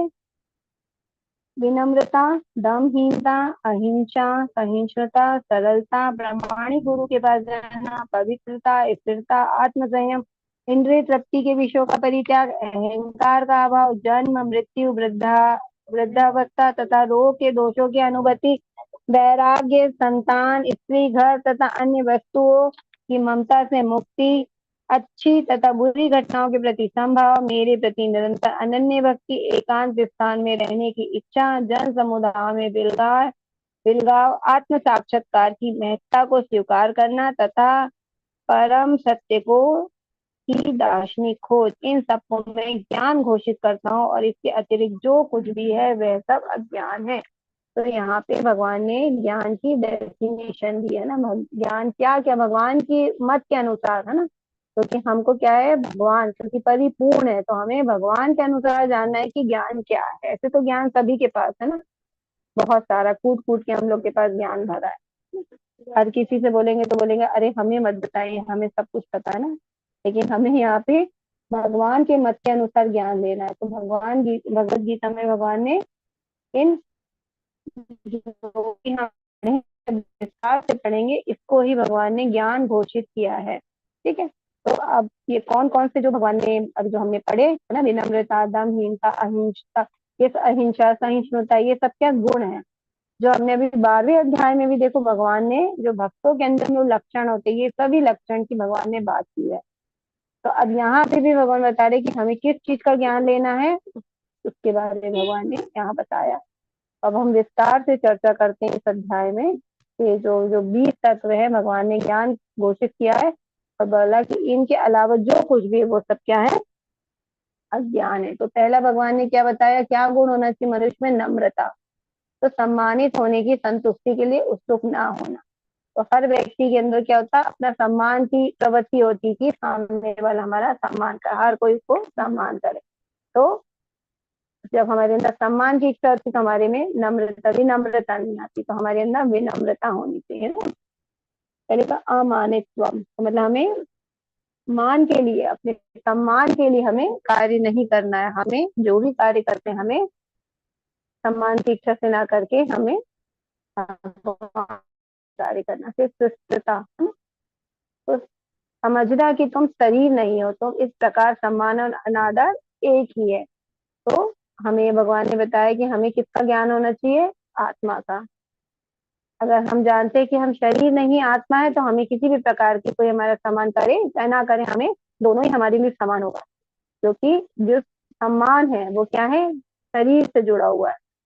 तो हमें शरीर में वो क्या है, शरीर से ज्यादा हमें आत्मा को समझना कि हम शरीर नहीं है, हम आत्मा है। तो जिस व्यक्ति के पास ये ज्ञान होता है वो किसी भी तरह सम्मान की इच्छा नहीं रखता। फिर अहिंसा, जब तक लोगों को आध्यात्मिक ज्ञान नहीं पहुंचता तब तक वह हिंसा का अभ्यास करते हैं। तो भगवान ने तीसरा ज्ञान का वो बताया है, हमें दिया है कि अहिंसा है ना, हमें किसी के साथ हमें सबके साथ अहिंसा करनी चाहिए, मतलब किसी से हिंसा नहीं करनी, किसी को मारना नहीं। लेकिन बहुत सारे लोग हम देखते हैं ना वो हिंसा करते, तो वो हिंसा करते तो किस में रहते, अज्ञान में रहते, उनके पास ज्ञान नहीं होता है ना। जैसे अगर उनको पुण्य पाप का भी पता नहीं रहता है तो इस प्रकार वो, इसलिए वो क्या होते हैं, गलत कर्तव्यों में, कार्यों में लगे रहते हैं। लेकिन अगर उस व्यक्ति को ज्ञान दे दिया जाए है ना, आध्यात्मिक ज्ञान दे दिया जाए, तो वो कभी भी वो हिंसा नहीं करेगा है ना। क्योंकि हम जानते हैं कि कर्मों कर्मों की को समझना बहुत, भगवान ने बोला है कि कर्मों को समझना बहुत ही बारीक है ना। कर्मों को हम ऐसे नहीं समझ सकते, तो हमें अच्छे कर्म करना है। तो उसको इतना ज्ञान आ जाएगा, आध्यात्मिक ज्ञान मिल जाएगा भगवान का भगवत गीता से, तो वो कभी भी किसी से हिंसा नहीं करेगा। तो कह रहे हैं कि आध्यात्मिक ज्ञान, जब तक लोगों को आध्यात्मिक ज्ञान नहीं पहुंचता तब तक वे हिंसा के अभ्यास में लगे रहते हैं।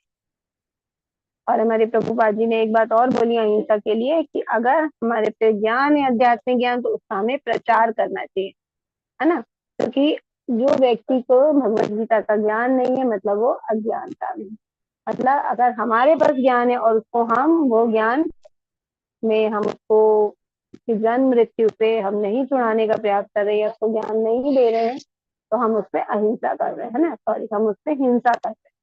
मतलब हम उसको क्या कर रहे हैं, क्योंकि उसको तो ज्ञान नहीं है, वो तो गलत मार्ग से चल के अपनी आत्मा का हनन कर रहा है और हम भी उसको करने दे रहे हैं, तो हम एक तरह से उससे हिंसा कर रहे हैं।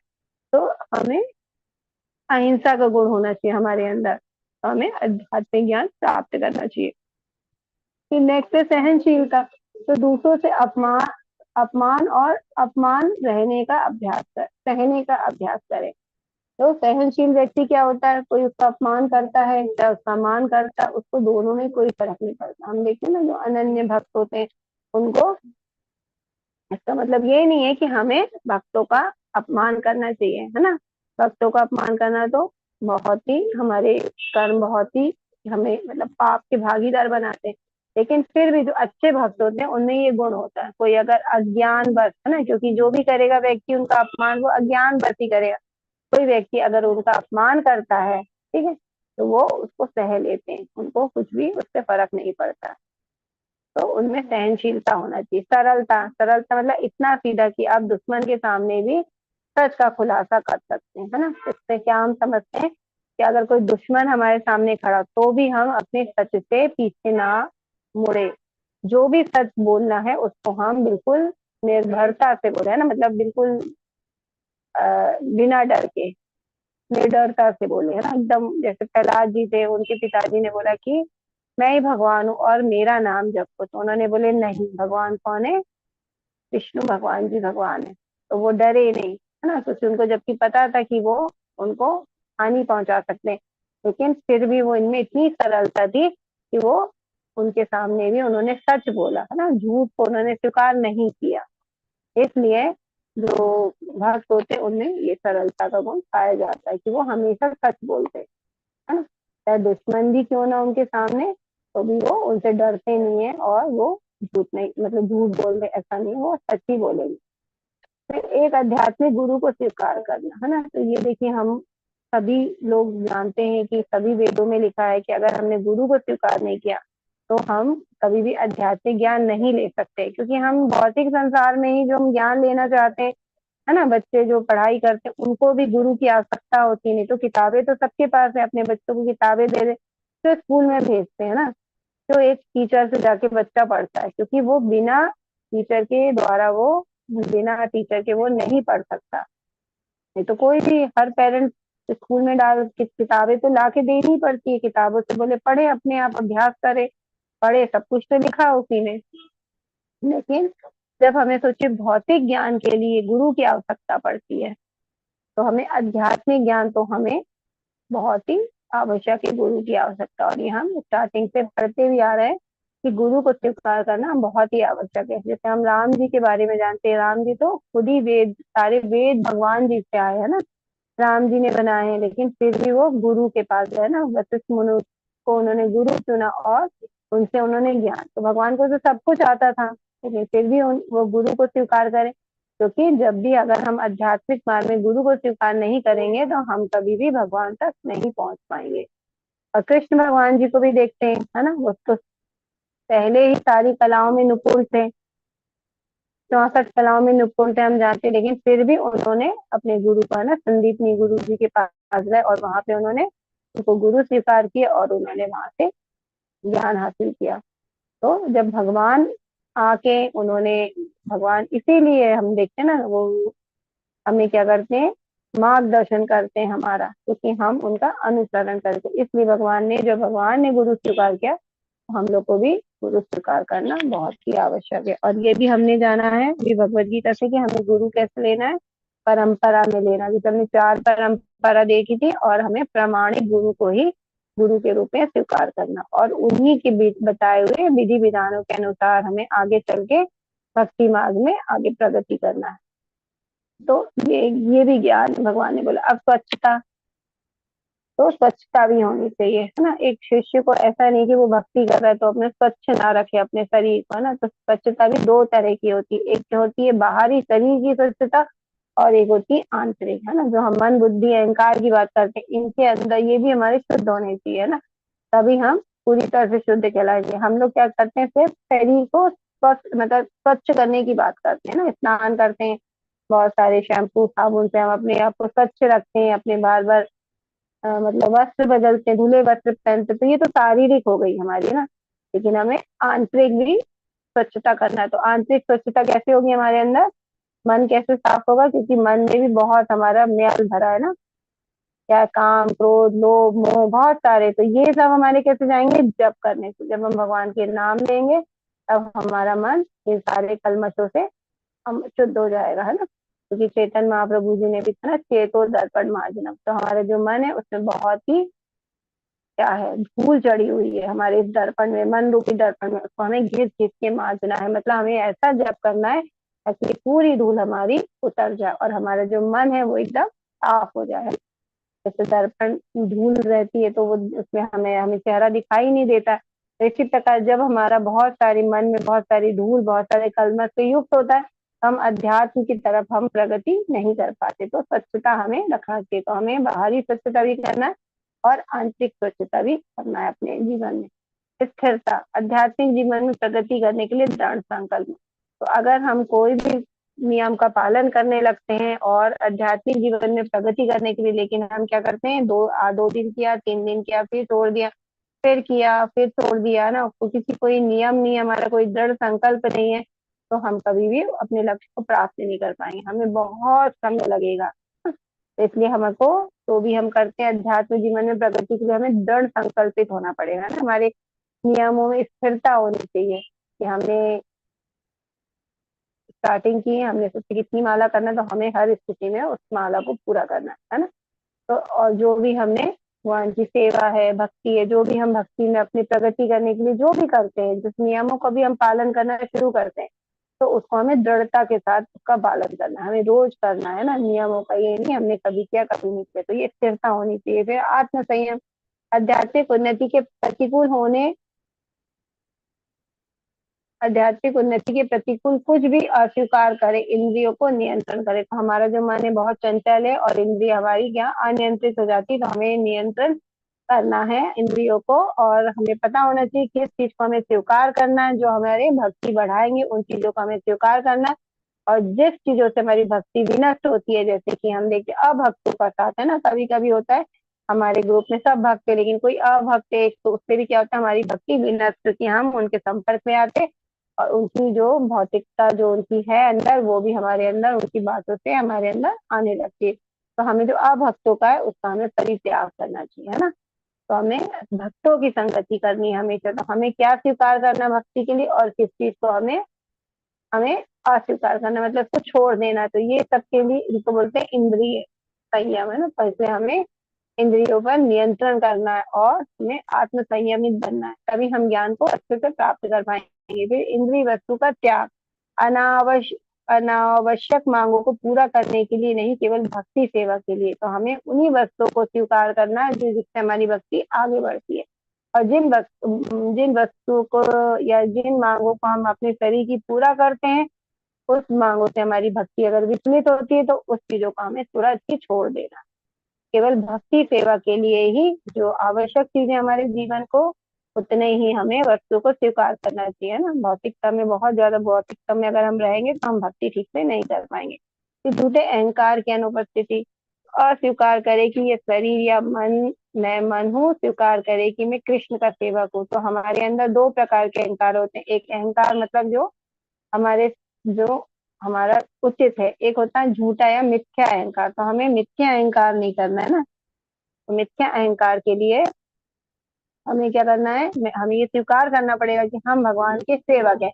क्योंकि जब हम सोचते हैं हम इस संसार के स्वामी हैं, हम यहाँ पे भोग करने हुए आए, तभी वहीं से देखिए हम प्रकृति में बंध जाते हैं। तो अगर हम ये स्वीकार करेंगे कि हम स्वामी हैं तो हम बंधते जाएंगे, लेकिन हम भगवान कृष्ण के सेवक है। और वो भी किसकी है, ऐसे नहीं हम बॉस के, घर के, परिवार के, है ना, इसके सेवक बनेंगे तो भी हम माया के ही बस में है। लेकिन हमें स्वीकार करना पड़ेगा कि हम भगवान के सेवक है, कृष्ण के सेवक है, और हमें जो भी क्रिया करना है वो भगवान की प्रसन्नता के लिए करना है। तो फिर हम झूठे अहंकार से हम मुक्त हो पाएंगे। फिर बुराई की धारणा, उचित स्रोत से इनके बारे में नियमित रूप से सुनना, भौतिक जीवन से घृणा करे। तो जो हमारे उच्च भक्त हैं उनका हमें प्रवचन सुनना, और हमें जो बुराई किसी की नहीं करना है, जो बुराई की धारणा उससे हमें दूर रहना है। और जो भौतिक जीवन है उसमें हमें बने नहीं रहना है, हमें आध्यात्मिक मार्ग से लिए बढ़ना है। और जो हमारे गुरु महाराज जी हुए उनके उनसे उच्च सोच से हमें सुनते हैं, क्योंकि जो श्रवण करते रहते हैं तो फिर हम भक्ति में बने रहते हैं। फिर अनासक्ति, कृष्ण के लिए सब कुछ बलिदान करने के लिए तैयार हो, है ना। हमें अगर भक्ति मार्ग में बने रहना है तो हमें भगवान की जो सेवा मिलती है उसमें हमें हर पल तैयार रहना चाहिए सेवा करने के लिए। कि पत्नी, बच्चे, परिवार आदि के साथ कोई उलझाव नहीं, है ना। यदि आप इसे कृष्ण तरीके से कर सकते हैं तो इसका अभ्यास करना चाहिए, लेकिन क्या करें अगर कृष्ण चेतना के प्रतिकूल है। तो अगर ये हमारा जो परिवार है वो सब हमारे भक्ति की ओर ले जा रहा है तो हमें इसे स्वीकार करना चाहिए ना। और नहीं तो ऐसा नहीं हमें इसका त्याग कर दे। हमको परिवार में ही रहना है, लेकिन क्या है, हमें सबसे पहले तो प्रयास करना है, क्योंकि जो जो भी हमारा परिवार है उन सब में क्या है, भगवान का वास है ना, क्योंकि जितनी परमात्मा हमारे अंदर है उनके अंदर में। तो अगर हमें परमात्मा से हम जुड़ गए तो उनको भी हमें प्रयास करना है कि पूरे परिवार को हम भगवान की सेवा में लगा सके, उनको भी भगवान का हम ज्ञान दे सके, ठीक है। और उसके बाद भी हमें क्या करना है, उन्हें आसक्ति नहीं रखना है ना, राग द्वेष से हमें दूर रहना है, हमें भगवान की सेवा में अपने आप को लगाना है। तो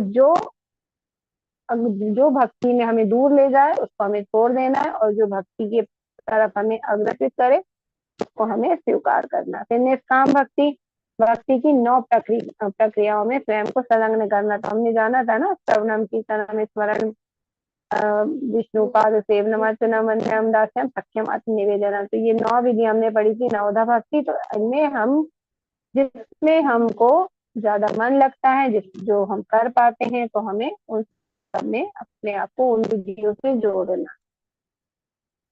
फिर आखिरी भगवान ने बोला एकांत जगह में रहने की इच्छा। भौतिकवादी लोगों के साथ खुद मिलने की इच्छा नहीं, भक्तों की संगति में रहना। तो ये सबसे इम्पोर्टेंट पॉइंट ये है इसमें कि हमें यहाँ पे एकांत जगह में रहने की बात की, तो हमें एकांत जगह में नहीं रहना है, क्योंकि हमको संन्यास नहीं लेना है सब कुछ छोड़ के। ये बात हम अभी से जानते आ रहे हैं, क्योंकि संन्यास लेने से वहां पे भी गिरने के चांसेस रहते हैं। तो हमें भक्तों के बीच में रहना है, ना कि भौतिकवादी लोगों के बीच में। क्योंकि भौतिकवादी जो है, भौतिकवादी लोगों के बीच में रहेंगे तो हम भी कभी भी भगवान की तरफ बढ़ नहीं पाएंगे। लेकिन हमें क्या करना है, जो भक्त है तो भक्तों की संगति करना, और अपन से हम जिस लेवल में उससे उच्च भक्तों की संगति करने का प्रयास करना चाहिए, ताकि हम उनकी भक्ति को देख के, उनके द्वारा दिए गए विधि विधानों का पालन करके, उनके प्रवचन सुन के, उनके वचन सुन के, श्रवण करके हम अपने भक्ति जीवन को भी अग्रसित कर सके भगवान की ओर, है ना। तो इसलिए हमें भक्तों की संगति में बने रहे। अब भगवान ने क्या बोला कि ये जो 20 पॉइंट बताए भगवान ने, जो हमने पॉइंट पर भी चर्चा करी है, ये सब पूरा ज्ञान है। इसके अलावा कोई व्यक्ति अगर बोलता है तो वो सब अज्ञान। क्योंकि अगर हमें भगवान का भक्त बनना है तो हमें इस चीजों को अच्छे से अपने जीवन में उतारना, और तभी हम एक अच्छे भक्त बन पाएंगे। जो भगवान ने यहाँ बोला अत्यंत प्रिय है ना, 12वें अध्याय में, अपने भक्तों के लक्षण जाने दे। तो अगर हम ये सारे जो ज्ञान है उसको हम अपने अंदर ले आएंगे, अपने चेतना में ले आएंगे, धारण कर लेंगे, तो हम भी भगवान के बहुत ही प्रिय भक्त बन जाए, ठीक है। तो इसलिए यहाँ भगवान ने ज्ञान बताया कि हमें क्या ज्ञान प्राप्त करना है, कैसे हम अपने आप को एक उच्च भक्ति कोटि में अपने आप को ला सकते हैं, ठीक। अब आगे चलते हैं। अब मैं तुम्हें ये के विषय में बतलाऊंगा, जिसे सुनकर जानकर तुम नित्य ब्रह्म का आस्वादन कर सकोगे। यह ब्रह्म या आत्मा जो अनादि है और मेरे अधीन है, इस भौतिक जगत के कार्य कारण से परे स्थित है। तो अब यहाँ पे भगवान हमें आगे अब ज्ञान का लक्ष्य, है ना, ज्ञेय के बारे में हमने जाना था ना। ज्ञेय का मतलब होता है कि ज्ञान का हमारा लक्ष्य क्या है। तो अब हमें ज्ञान के लक्ष्य के बारे में किया, तो हमें ज्ञान ज्ञान का मुख्य लक्ष्य क्या है, हम ज्ञान ले ही क्यों, है ना। तो ज्ञान हमें लेना क्यों है, उसका लक्ष्य हम आत्मा के बारे में जान सके और हम परमात्मा के बारे में जान सके। तो यही ज्ञान का हमारा लक्ष्य है। तो अब भगवान हमारे ज्ञान के लक्ष्य को बताएंगे, जिससे हम अपने आत्मा को समझ सके कि हमारी जो आत्मा है वो मतलब अनादि है ना, नष्ट नहीं हो सकती है। क्योंकि हमने जाना था ना, कोई भी हथियार से काटी भी नहीं जा सकती है, सुखाया नहीं जा सकता है, गीला नहीं किया जा सकता है। तो आत्मा हमारी अनादि है और वो भगवान की ही क्या है, अंश है। संसार में कैसे फंस जाते हैं ना, तो हमें क्या कार्य करना है कि हम भगवान की जो आत्मा है, हम भगवान की तरफ ले जा सके, क्योंकि हमारी आत्मा भगवान का अंश है। और जब हम आत्मा को भगवान से जोड़ते हैं तो तब वो प्रसन्न रहती है, और वो हम उसको, उसका जो मूल स्वभाव है उस तक हम उसको पहुंचा पाते हैं। नहीं तो आत्मा क्या होती है, भौतिक शरीर जब भौतिक कार्य करता रहता तो आत्मा भी करती तो कुछ नहीं है, लेकिन धीरे धीरे वो भी लिप्त हो जाती है, क्योंकि जब शरीर हमारा यहाँ पे नष्ट होता है, जैसे कर्म करते उसका भोग आत्मा को करना पड़ता है। अगर हमने गलत काम को नरक में जाए तो आत्मा को वहां पे भोग, मतलब आत्मा को उस गलत कर्तव्यों का भुगतान करना पड़ेगा, है ना। तो इसलिए यहाँ पे हम जानते हैं आगे।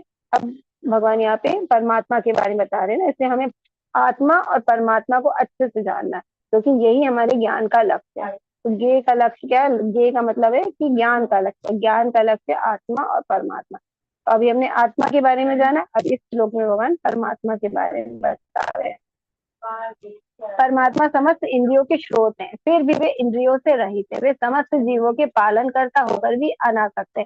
वे प्रकृति के गुणों के परे, फिर भी वे भौतिक प्रकृति के समस्त गुणों के स्वामी, है ना। तो हमने क्या जाना था कि भगवान क्या है, भगवान की जो इंद्रियां हैं वो क्या है, दिव्य है ना। जन्म कर्म च में दिव्य, तो भगवान ने खुद ही स्वयं बताया था कि जो उनका जन्म कर्म है वो हमारे जैसा नहीं है।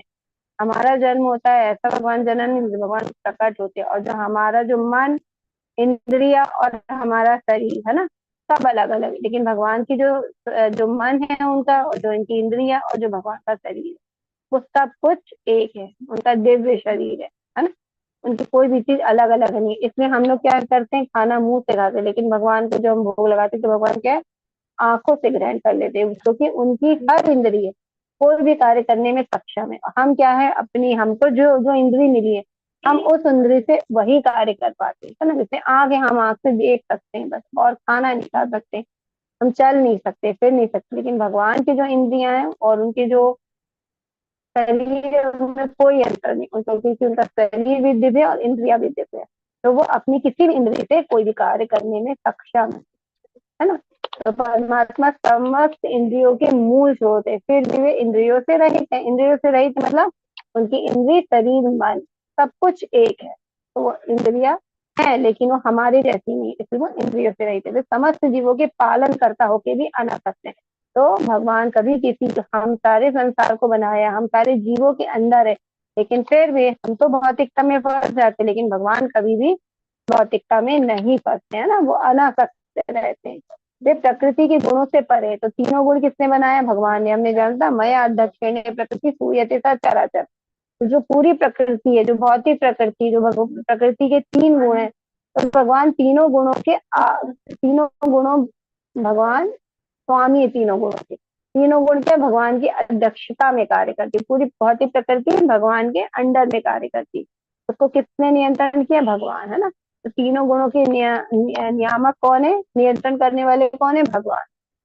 और जो तीन गुण है, ये तीन गुण हमें नियंत्रित कर लेते हैं। हम इनके अकॉर्डिंग काम कर रहे हैं ना, हम इनके अनुसार कार्य कर रहे हैं, क्योंकि हम तीनों गुणों में फंस जाते हैं, बंध जाते हैं, और हम तीनों गुणों के अनुसार कार्य कर रहे हैं। लेकिन भगवान इन तीनों गुणों को अपने अंदर कार्य कराते हैं। तो जो तीनों गुण है भगवान के अंदर कार्य करते हैं, इसलिए भगवान तीनों गुणों के स्वामी। तो पर जो इस यहाँ पे परमात्मा के बारे में बहुत ही विस्तार से बताया है। परम सत्य समस्त जीव चर अचर के बाहर तथा भीतर स्थित है। वे भौतिक इंद्रियों के द्वारा जानने या देखने से परे हैं। यद्यपि वे अत्यंत दूर रहते हैं, किंतु हम सबों के निकट भी है। तो ये भगवान की विशेषताएं बताई जा रही है कि जितने भी जीव है, जो चल रहे हैं या वो नहीं चल रहे है ना, लिविंग, मूविंग है या नॉन मूविंग है ना। हम जानते हैं, हमने पढ़ा है साइंस में। तो मूविंग या नॉन मूविंग, तो सभी में क्या है, भगवान स्थित है। तो भगवान अंदर भी है और बाहर भी है ना। जैसे हम लोग नरसिंह आरती गाते हैं ना, बाहर नरसिंगा बाहर नरसिंगा अतः नरसिंगा, ना हृदय नरसिंगा, बहिर नरसिंगा हृदय नरसिंगा। तो भगवान बाहर भी रहते हैं, है ना, क्योंकि सारी प्रकृति में भगवान है, सब कण कण में व्याप्त है, भौतिक प्रकृति का नियंत्रण, सब कुछ नियंत्रित कर रहे हैं। तो भगवान बाहर भी है, और जितनी जीवात्माएं हैं, जितने जीव, उनके हृदय में भी परमात्मा के रूप में। तो भगवान अंदर भी है और बाहर भी। यद्यपि वे अत्यंत दूर रहते, किंतु हम सबों के निकट है। तो भगवान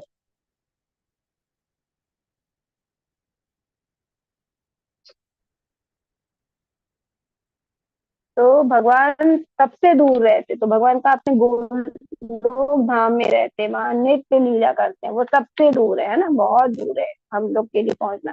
लेकिन भगवान सबसे निकट है, भगवान परमात्मा के रूप में हमारे हृदय में, तो सबसे निकट भी है भगवान हमारे पास।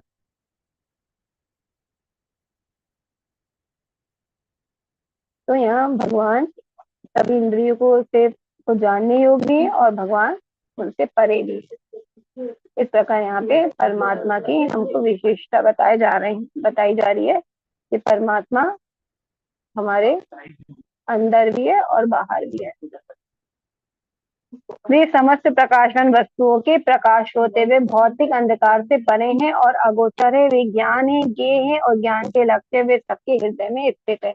तो यहाँ पे बता रहे कि जो भी प्रकाशमान वस्तु है, जैसे हम सूर्य को जानते हैं, सूर्य कितना प्रकाशमान है, तो वो भी कहाँ भगवान से आता है। उसमें जो जो ऊर्जा आती है भगवान की, जो प्रकाश आता है वो भगवान से आ रहा है। तो जितनी भी प्रकाशमान चीजें हैं हम देख रहे हैं वो सब भगवान से ही आती है। उसके उसकी जो रोशनी है, उसमें जो तेज है, ताप है, वो सब भगवान से आ रहा है। तो सारी वस्तुएं प्रकाशमान भगवान ही उसके स्रोत है।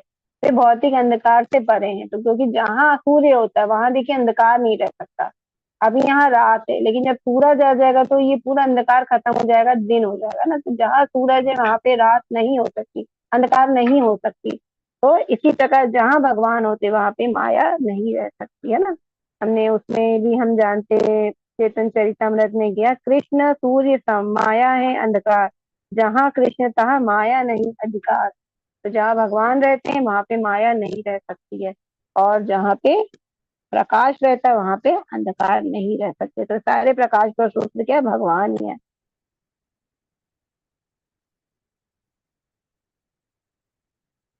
इस प्रकार मैंने कर्म, क्षेत्र, शरीर, ज्ञान तथा ज्ञेय का संक्षेप में वर्णन किया है। इसे केवल मेरे भक्त की पूरी तरह समझ सकते हैं और इस तरह मेरे स्वभाव को प्राप्त कर सकते हैं। तो भगवान ने ये भी स्पष्ट बता दिया है कि जो मेरे भक्त हैं वो इस ज्ञान को अच्छे से समझ सकते हैं ना। तो हमेशा प्रश्न ही करते रहते हैं ना, क्योंकि वो क्या है, हमेशा भगवान को प्रश्नवाचक से ही देखते हैं, है ना। और क्योंकि भगवान की शक्ति को पहचान ही नहीं सकते, तो इसलिए भगवान ने कह दिया जो मेरे भक्त होते हैं वही इस सब चीजों को समझ सकते। तो भगवान ने इस अध्याय में हमें ज्ञान के बारे में बताया, पहले क्षेत्र के बारे में बताया, क्षेत्र क्या है, फिर हमें ज्ञान क्या लेना चाहिए, क्या ज्ञान है, और ज्ञान प्राप्त करने का हमारा उद्देश्य क्या होना चाहिए, लक्ष्य क्या है, वो भी भगवान ने बताया। तो कर्म क्षेत्र बताया, शरीर के बारे में भी ज्ञान दिया, हमने ज्ञान भी दिया, ज्ञेय का संक्षेप में वर्णन किया। और कह रहे हैं जो भक्त मेरे बारे में अच्छी तरह से समझ जाते हैं, इन जो मैंने अभी भगवान ने ज्ञान दिया उसको समझ जाते हैं, तो वो भगवान के स्वभाव को प्राप्त करते हैं। क्योंकि हम तभी अच्छे से समझ पाएंगे और भगवत धाम जा पाएंगे। तो इस प्रकार हम भगवान को समझ सकते हैं, भगवान के स्वभाव को प्राप्त कर सकते हैं।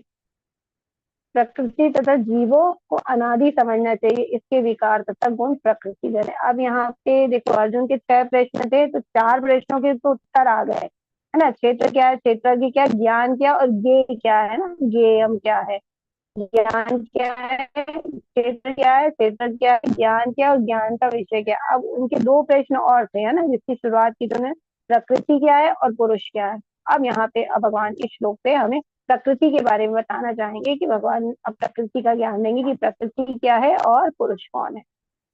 तो अब यहाँ से जानते हैं, तो भगवान कह रहे प्रकृति और जो जीव है वो अनादि है। अब हमको लग रहा है कि प्रकृति, भौतिक प्रकृति तो शाश्वत नहीं है, तो यहाँ पे भगवान कह रहे अनादि है ना। जीव तो अनादि, जैसे आत्मा क्या होता है, एक शरीर छोड़ती है और दूसरे शरीर को धारण कर लेती, तो वो अनादि है, कभी उसका नाश नहीं होती वो।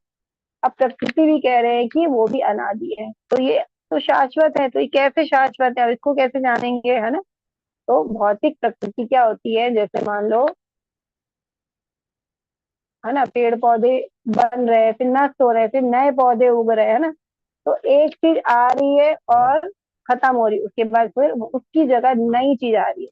तो जो जगह है वो कभी खत्म नहीं हो रही ना।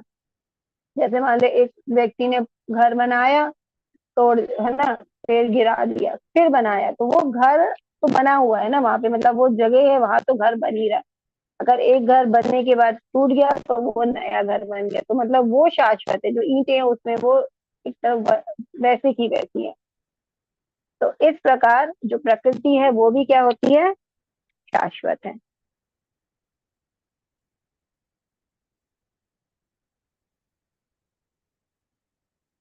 प्रकृति का क्योंकि नाश नहीं होता ना, उसकी जगह दूसरी प्रकृति आ जाती है ना। पेड़ पौधे नष्ट हुए, जीव जंतु नष्ट हुए, फिर उसकी जगह नए आ गए, लेकिन वो वैसी ही बनी रहती है, प्रकृति वैसी रहती है ना। आना जाना लोगों का लगा रहता है, जीवों का, लेकिन प्रकृति वैसी रहती है। तो इसलिए यहाँ पे भगवान ने बोला है कि जैसे जीवात्मा अनादि है, वो एक शरीर को छोड़ के दूसरे शरीर को अपना लेती है और वो ऐसे शरीर बदलती, इसी प्रकार प्रकृति भी वहां का जो स्थान है वही है, और बाकी जो भी है चीजें वहां पे आती जाती रहती, तो वो सब स्थान बदलती रहती है।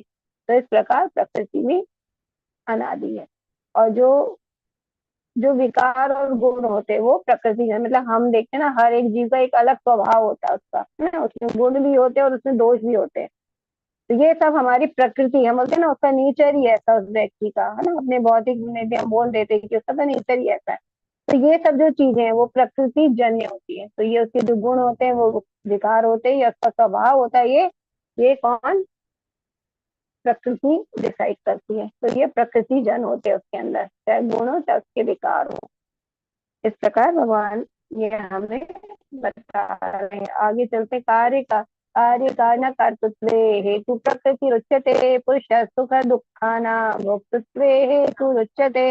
प्रकृति समस्त भौतिक कारणों तथा कार्यों परिणामों की हेतु कही जाती और जीव पुरुष इस संसार में विभिन्न सुख दुखों के भोग का कारण कहा जाता है। अब हमने भौतिक प्रकृति के बारे में जाना कि ये भी क्या है, अनादि है ना, इसका रूप बदलता रहता है, लेकिन ये नित्य रहती है ना। तो ये अनादि है। लेकिन अब यहाँ पे क्या बता रहे हैं, जीव। अब जीव कौन है, मतलब यहाँ पे भगवान ने पुरुष पुरुष की परिभाषा दे रहे हैं। क्या पुरुष क्या है, या प्रकृति और पुरुष में क्या अंतर है ना, दोनों अर्जुन के प्रश्न थे। तो अब यहाँ भगवान पुरुष की परिभाषा क्या दे रहे, जो प्रकृति के गुणों में आ जाता है और जो सुख दुख का भोग करता है ना। क्योंकि जो मनुष्य है वही क्या करता, भोग करता प्रकृति के साधनों का, और उसी के कारण वो सुख और दुख को अनुभव करता है। तो जो भोग करता है वो पुरुष है। तो यहाँ पे पुरुष और प्रकृति दोनों में क्या संबंध है। प्रकृति जो है वो सभी कारणों का कारण कही जाती है, क्योंकि हम कहते हैं कि हम कार्य कर रहे हैं ना, लेकिन क्या है, आत्मा तो कुछ भी कार्य नहीं करती है। जो भी करते हैं क्या करते हैं, भौतिक प्रकृति है ना, प्रकृति के तीनों गुण करते हैं। हमने ये तीसरे अध्याय में भी देखा था। प्रकृति क्रियमाणानि गुण कर्माणि सर्वशाः अहंकाराभिमूढ़ात्मा कर्ताहमिति मन्यते। जीवात्मा अहंकार के प्रभाव से मोहग्रस्त होकर अपने आप को समस्त कर्मों का कर्ता मान बैठता है, जबकि वास्तव में प्रकृति के तीनों गुणों के द्वारा संपन्न किए जाते हैं। तो सारे जो कार्य वो है प्रकृति के तीन गुण कर रहे हैं, लेकिन उस तीनों गुणों में रहकर जो पुरुष कार्य कर रहा है, उसके बाद जो उसको सुख मिलता है या दुख मिलता है वो भोगता है, वो पुरुष है। तो इस प्रकार प्रकृति और पुरुष में भगवान ने यहाँ पे संबंध बताया है। जैसे हम यहाँ पिक्चर में देख रहे हैं, एक जो पुरुष है वो क्या कर रहा है, अगर उसको खाना है ना, वो तो खाना खाएगा, लेकिन उसको क्या खाना क्या नहीं खाना उसका ज्ञान नहीं है, वो पशु पक्षियों को खाता है। तो क्या होता है, वो उसी पशु को के शरीर को धारण करेगा, है ना। क्योंकि वो हमारा जो मानव शरीर है वो पशु को खाने के लिए नहीं बना, लेकिन अगर हम पशुओं जैसी, क्योंकि पशु ही पशु को खाता है, अगर हम पशु जैसी प्रवृत्ति को अपनाते हैं, पशुओं को खाते हैं, तो अगला जन्म भी हमारा पशु योनि में होगा, है ना। जिस प्रकार हम यहाँ देख रहे हैं कि वो मनुष्य खा रहा है, फिर उसका जो मनुष्य वो धीरे धीरे अगला जो जन्म होगा पशु योनि में होगा, और फिर वो ऐसे पशुओं में जन्म लेगा कि फिर जैसे उसने बिना जाने पहचाने खाया है, वो अब यहाँ पे जानवरों को तो क्या, उसको तो कुछ भी दिया जाए वो खाएंगे, है ना।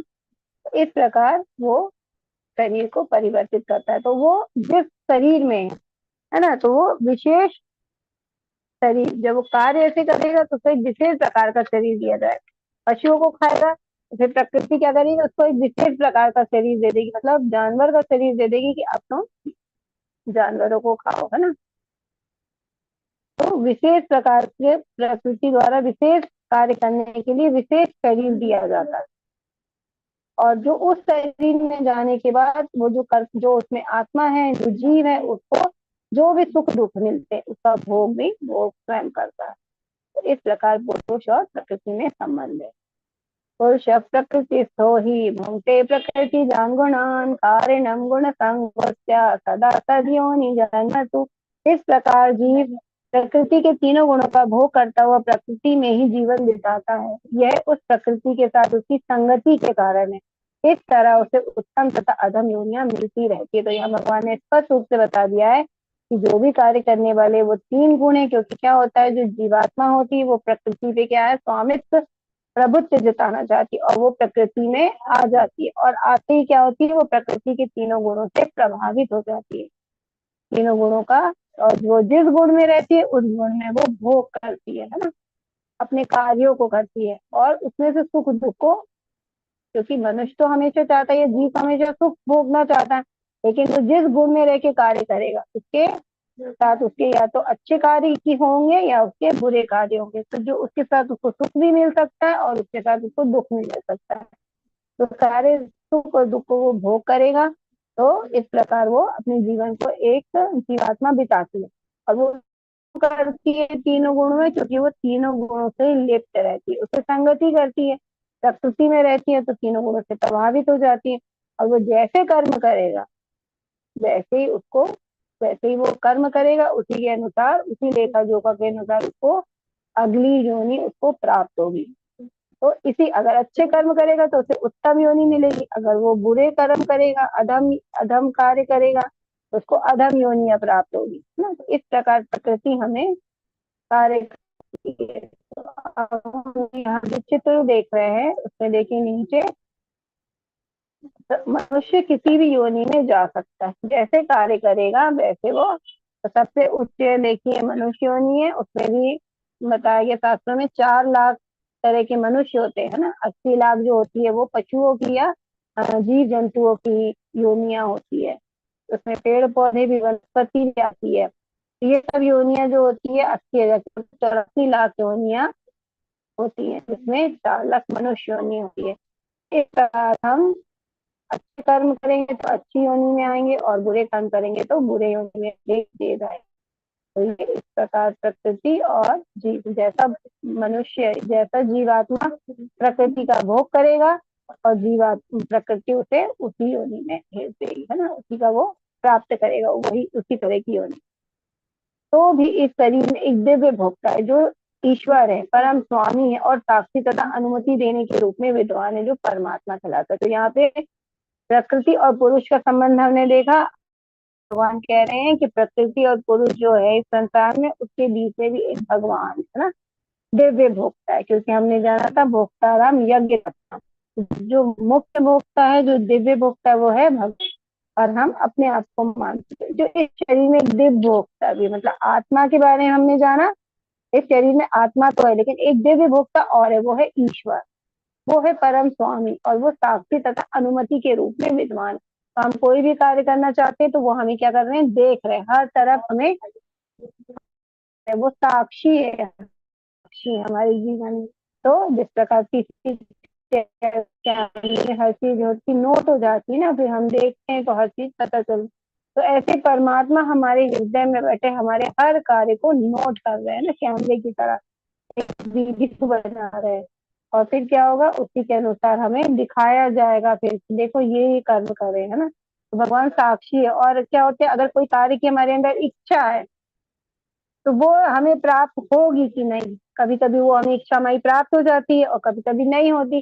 तो उसकी अनुमति कौन देता, उसकी अनुमति भी हमें परमात्मा देते हैं, है ना। कभी कभी हमारी इच्छा प्राप्त हो जाती है जब उनकी तरफ से वो हमारी जो इच्छा है वो सैंक्शन हो गई, अनुमति मिल गई कि ठीक है इसको ये चीज प्राप्त हो जाए, तो वो चीज हमें प्राप्त हो जाती।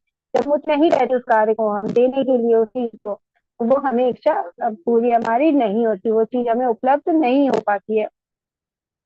तो जो हमारे शरीर में जो भगवान है, परमात्मा के रूप में बैठे, वही क्या दिव्य भोक्ता, वह ईश्वर है, परम स्वामी, और वही हमको पूरी तरह से हमारे साक्षी, हमारे कर्तव्य को तो देख रहे हैं, और हमें जो भी प्राप्त होता है वो उन्हीं की अनुमति से प्राप्त होता है। तो वो अनुमति देने वाले भगवान है, जो परमात्मा के रूप में। इस पर भगवान ने पुरुष, प्रकृति और परमात्मा के बारे में हमें यहाँ ज्ञान दे रहे हैं। जो व्यक्ति प्रकृति, जीव तथा प्रकृति के गुणों की अंत क्रियाओं से संबंधित इस विचारधारा को समझ लेता है, उसे मुक्ति की प्राप्ति सुनिश्चित है। इसकी वर्तमान स्थिति चाहे जैसी हो गई, यहाँ पर उसका पुनर्जन्म नहीं होता। तो भगवान बोल रहे जो ये जो तीनों का जो संबंध है ना, प्रकृति, जीवात्मा और प्रकृति के गुण और जो परमात्मा, इनकी सबकी स्थिति को अच्छे से समझ लेता है, तो वो पक्का निश्चित है कि वो मुक्ति को प्राप्त कर पाएगा। और अगर वो कितना भी अधम हो अभी, लेकिन अगर उसको ये पूरा ज्ञान समझ में आ गया और उसने पूरे ज्ञान को अपने जीवन में उतार लिया, तो उसका पुनर्जन्म नहीं होगा, निश्चय है ये बात, है ना। तो यहाँ पे हम उदाहरण के रूप में भी देख सकते हैं कि परीक्षित महाराज जी, है ना, परीक्षित महाराज ने क्या किया, पूरा ज्ञान योग भगवान से ध्यान से सुना, है ना। और सबसे ज्यादा क्या है इसमें, सुनना, क्योंकि श्रवण करने से ही हम क्या करते हैं, अच्छे से भगवान की बातों को समझ पाते हैं। और हमने भगवान के ज्ञान को समझ लिया, क्योंकि ज्ञान हम सिर्फ सुन के अच्छे से समझ सकते हैं। तो जब हमने समझ लिया तो हमारा पुनर्जन्म कभी भी नहीं होगा। यहाँ भगवान हमें बता रहे हैं, बता रहे हैं प्रकृति की, जिसके बारे में हम बहुत डिटेल में कल पढ़ेंगे। लेकिन हर व्यक्ति जब प्रकृति में आता है तो प्रकृति के तीनों गुण में ही रह के कार्य करता है और उसी में बध जाता है, तो वो पूजा भी करता है। तो यहाँ पे क्या बता रहे, 3 मोड ऑफ वर्शिप, है ना, वर्शिप। तो जब हम तीनों गुण में रहते हैं तो हम कैसे पूजा करते हैं ना, किस किस की पूजा करते हैं। तो हमारे, अगर आप लोग को कभी कभी हमें समझ में नहीं आता कि हम किस गुण में हैं, तो इससे हम अपने आचार व्यवहार, क्रियाएं और कर्मों से भी हम देख सकते हैं कि हम किस मोड में है ना, किस गुण में है, तीनों गुणों में। तो उसमें वर्शिप, अगर हम भगवान, अगर देवी देवता की पूजा कर रहे हैं तो हम लोग तत्वगुण में, ठीक है। अगर हम किसी एक उच्च पावर में जो व्यक्ति है ना, नेता की, राजनेता की या राजा की, है ना, किसी मंत्री की, अगर हम उसकी पूजा कर रहे हैं तो हम क्या, रजोगुणी व्यक्ति है। और जो तमोगुणी व्यक्ति होता है वो क्या करता है, भूत प्रेतों की पूजा करता है। तो हमने इसके बारे में पहले भी जाना था, आज भी भगवान इसको बता रहे हैं कि जो 3 गुण में पूजा भी होती है। तो जो सतोगुण में वो देवी देवता की पूजा करते हैं, वहां से जाके अपनी इच्छा की पूर्ति करते हैं। और जो रजोगुण में होता है वो बड़े नेताओं की चाटुकारिता करते हैं, है ना, उनको उनको प्रसन्न करने में लगे रहते हैं, उनकी पूजा करते हैं। रजोगुण व्यक्ति की, है ना, वो तो मनुष्य है तो उसकी क्या पूजा करना, लेकिन उनका सारी इच्छा पूर्ण करने वाले हैं वो लोग, तो उच्च पद पे बैठे हैं तो वो उनकी भी पूजा करने लगते हैं। और कुछ लोग तो होते इतने अज्ञानी रहते हैं कि उनको तो ये भी नहीं पता कि हमें भूत प्रेतों की पूजा नहीं करना, है ना। क्योंकि हम भूत प्रेतों की पूजा करते तो हमने जाना हम भूत प्रेतों के लोग जाते, लेकिन वो, क्योंकि वो क्या करते हैं, तंत्र विद्याएं सीखते हैं, काला जादू सीखना चाहते, तो वो भूत प्रेतों की पूजा करते हैं। तो इस प्रकार 3, इसके मतलब 3 जो हम गुण होते उसमें पूजा इस प्रकार। अगर अब देखो हम पढ़ाई में भी अपने आप को पहचान सकते हैं कि हम किस गुण में, है ना। जैसे बहुत सारे बच्चे तरीके से बैठ के पढ़ाई करते, आलस है ना थोड़ा, तो वो बाकी कर रहे हैं। और तमोगुणी व्यक्ति क्या करता है ना, रात के भी वो सो जाएगा, पढ़ने का मन ही नहीं कर रहा, तो वो तमोगुणी व्यक्ति है, तो वो पढ़ना ही नहीं चाहता, है ना, वो नींद और आलस में रहता है। तो इस प्रकार हम तीनों गुण, मतलब हम अपने आचार व्यवहार से समझने का प्रयास कर रहे हैं कि ये 3 गुण हमें कैसे बांधते हैं ना। तो इसलिए यहाँ पे अब देखिए एग्जाम भी देते हैं तो उसमें भी हम 3 गुण में, हम कौन किस गुण में हम ये जान सकते हैं कि जो व्यक्ति ढंग से, है ना, बिना चीटिंग के तरीके से एग्जाम दे रहा हो तरीके से, तो वो क्या है, सतोगुण में। एक व्यक्ति है एग्जाम तो दे रहा है लेकिन क्या उसको चीटिंग कर रहा है, ताकि वो, क्योंकि उसमें क्या होता है, बहुत ज्यादा असीम इच्छाएं होती है, उसके लिए वो गलत या सही रास्ता नहीं देखता, बस उसको प्राप्त करना है ना। जो सतोगुणी होता है वो सोचता है कि सही रास्ते पे हमें सही ज्ञान से और सही तरीके से जाना। और जो रजोगुणी होता है वो कहता है नहीं, मुझे तो जहाँ पहुंचना है वो रास्ता चाहे सही हो चाहे गलत, बस मुझे पहुंचना है।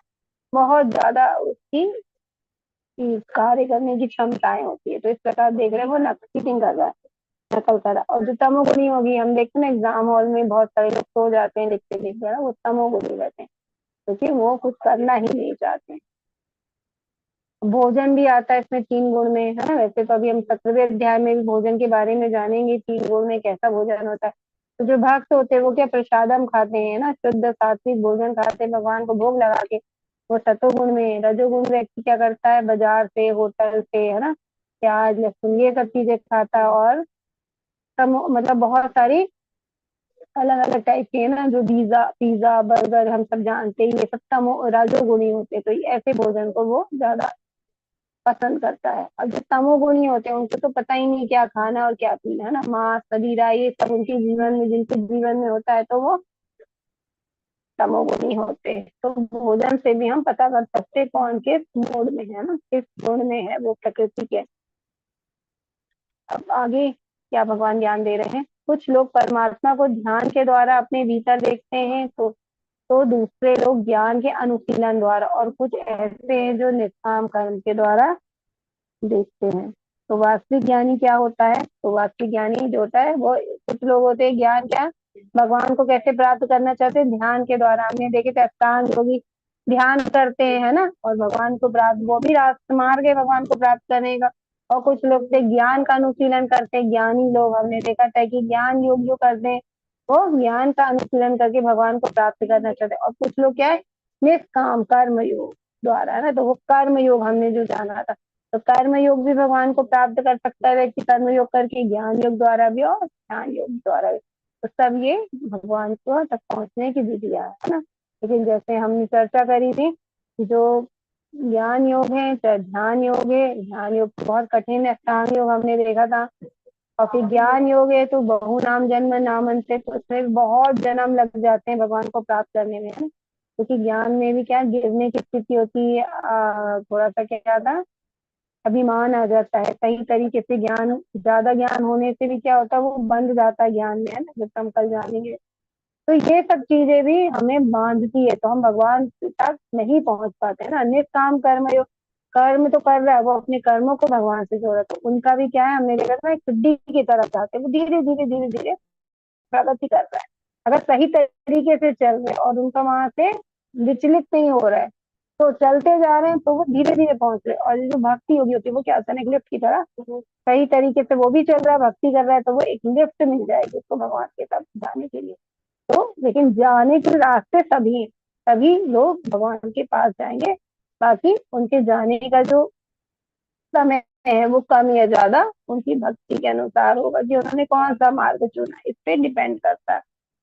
और आगे भगवान कह रहे ऐसे भी लोग हैं जो यद्यपि आध्यात्मिक ज्ञान से अवगत नहीं होते, पर अन्यों से परम पुरुष के विषय में सुनकर उनकी पूजा करने लगते हैं। ये लोग भी प्रामाणिक पुरुषों श्रवण करने की मनोवृत्ति होने के कारण जड़ तथा मृत्यु पथ को पार कर लेते हैं। तो बहुत सारे लोग हैं जिनको कुछ भी ज्ञान नहीं है, ना तो वो ज्ञान योग करते हैं, ना वो ध्यान योग करते हैं, ना वो कर्म योग करते हैं।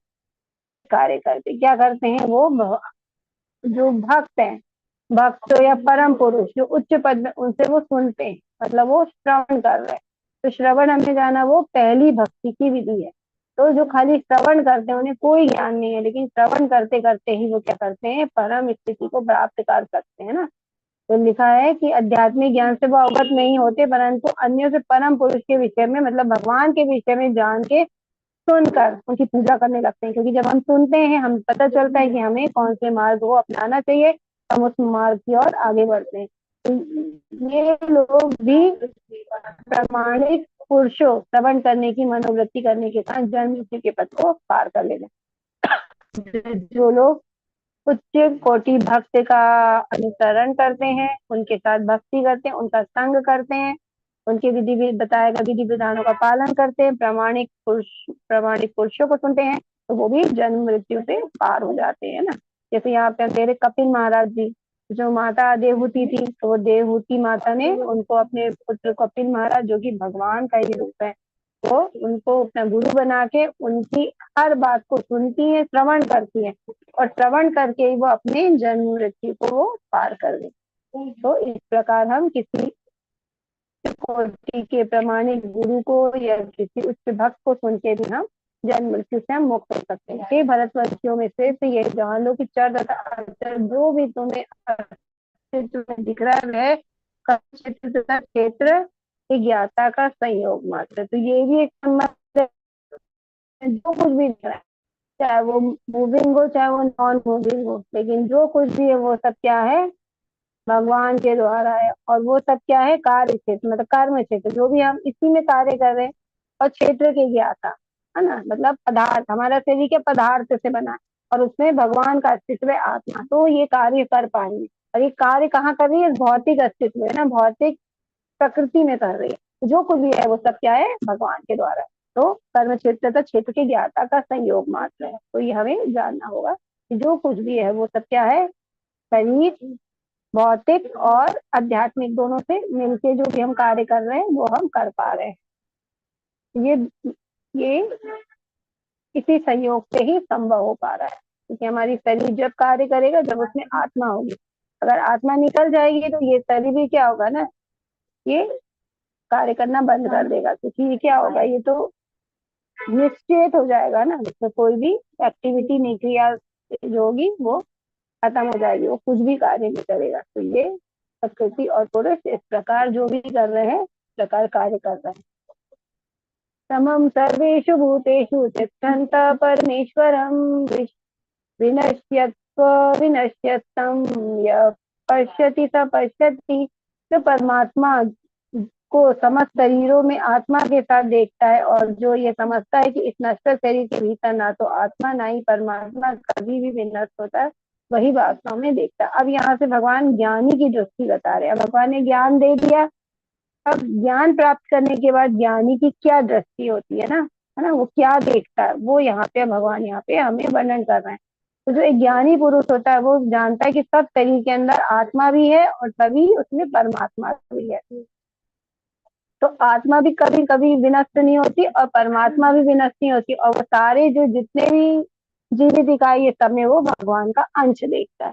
तो जो ऐसा देखता है वो वास्तव में ज्ञानी है, तो वो वास्तव में सही देख रहा है, उसकी दृष्टि सही है। जो व्यक्ति परमात्मा को सर्वत्र तब प्रत्येक जीव में समान रूप से वर्तमान देखता हुए अपने मन के द्वारा अपने आप को भस्म नहीं करता, इस प्रकार वे दिव्य गंतव्य को प्राप्त करता है। तो जो मानता है कि सबके हृदय में भगवान परमात्मा के रूप में रहते हैं और जो भौतिक प्रकृति उसके भी कण कण में परमात्मा, तो ये ज्ञान जिसके पास होगा वो अपने मन ही करेगा, क्योंकि उसको मालूम है मेरा जो परम लक्ष्य है वो भगवान को प्राप्त करना है ना, क्योंकि सब कुछ भगवान ने बनाई और मेरे जीवन का लक्ष्य है भगवान को। तो वो इस दिव्य गंतव्य को प्राप्त कर पाएगा, वो भगवान की तरफ ज्ञान लेके आगे बढ़ेगा और ये भौतिक प्रकृति से विचलित भी नहीं होगा और भगवान को परम जो उसका लक्ष्य है उसको वो प्राप्त कर पाएगा। तो जो दिव्य गंतव्य है भगवत धाम वो वहां से उसको प्राप्त कर पाएगा। जो ये देखता है कि सारे कार्य शरीर द्वारा संपन्न की जाते किंतु तो उत्पत्ति प्रकृति से हुई है, और जो देखता है कि आत्मा कुछ भी नहीं करता, यही यथार्थ में देखता है। तो ये हमने जाना था भी है ना, प्रकृति क्रियमाणा नहीं, मतलब व्यक्ति को लगता है सब मैं कर रहा हूँ, लेकिन आत्मा को लगता है सब कार्य प्रकृति द्वारा किए जा रहे हैं, उसके तीनों गुणों के द्वारा किए जा रहे हैं। तो जो सारे कार्य शरीर द्वारा संपन्न किए जाते हैं उसकी उत्पत्ति प्रकृति से हुई है। और जो इस चीज को अच्छे से समझ पाता है और अपने आप को, जब प्रकृति हमसे कार्य करवा रही है तीनों गुण में रह के, तो हमें क्या करना, इन तीनों गुण से ऊपर उठने का प्रयास करना। तो जिसको पास ये ज्ञान है वो यथार्थ में सही रूप से उसके पास दृष्टि है, वो सही ज्ञान से भगवान की तरफ वो बढ़ रहा है, तो वो यथार्थ देखता है। यद्यपि आकाश सर्वव्यापी किंतु अपनी सूक्ष्म प्रकृति के कारण किसी वस्तु में लिप्त नहीं होता, इसी प्रकार ब्रह्म दृष्टि में स्थित आत्मा शरीर में स्थित रहते हुए भी शरीर में लिप्त नहीं होता।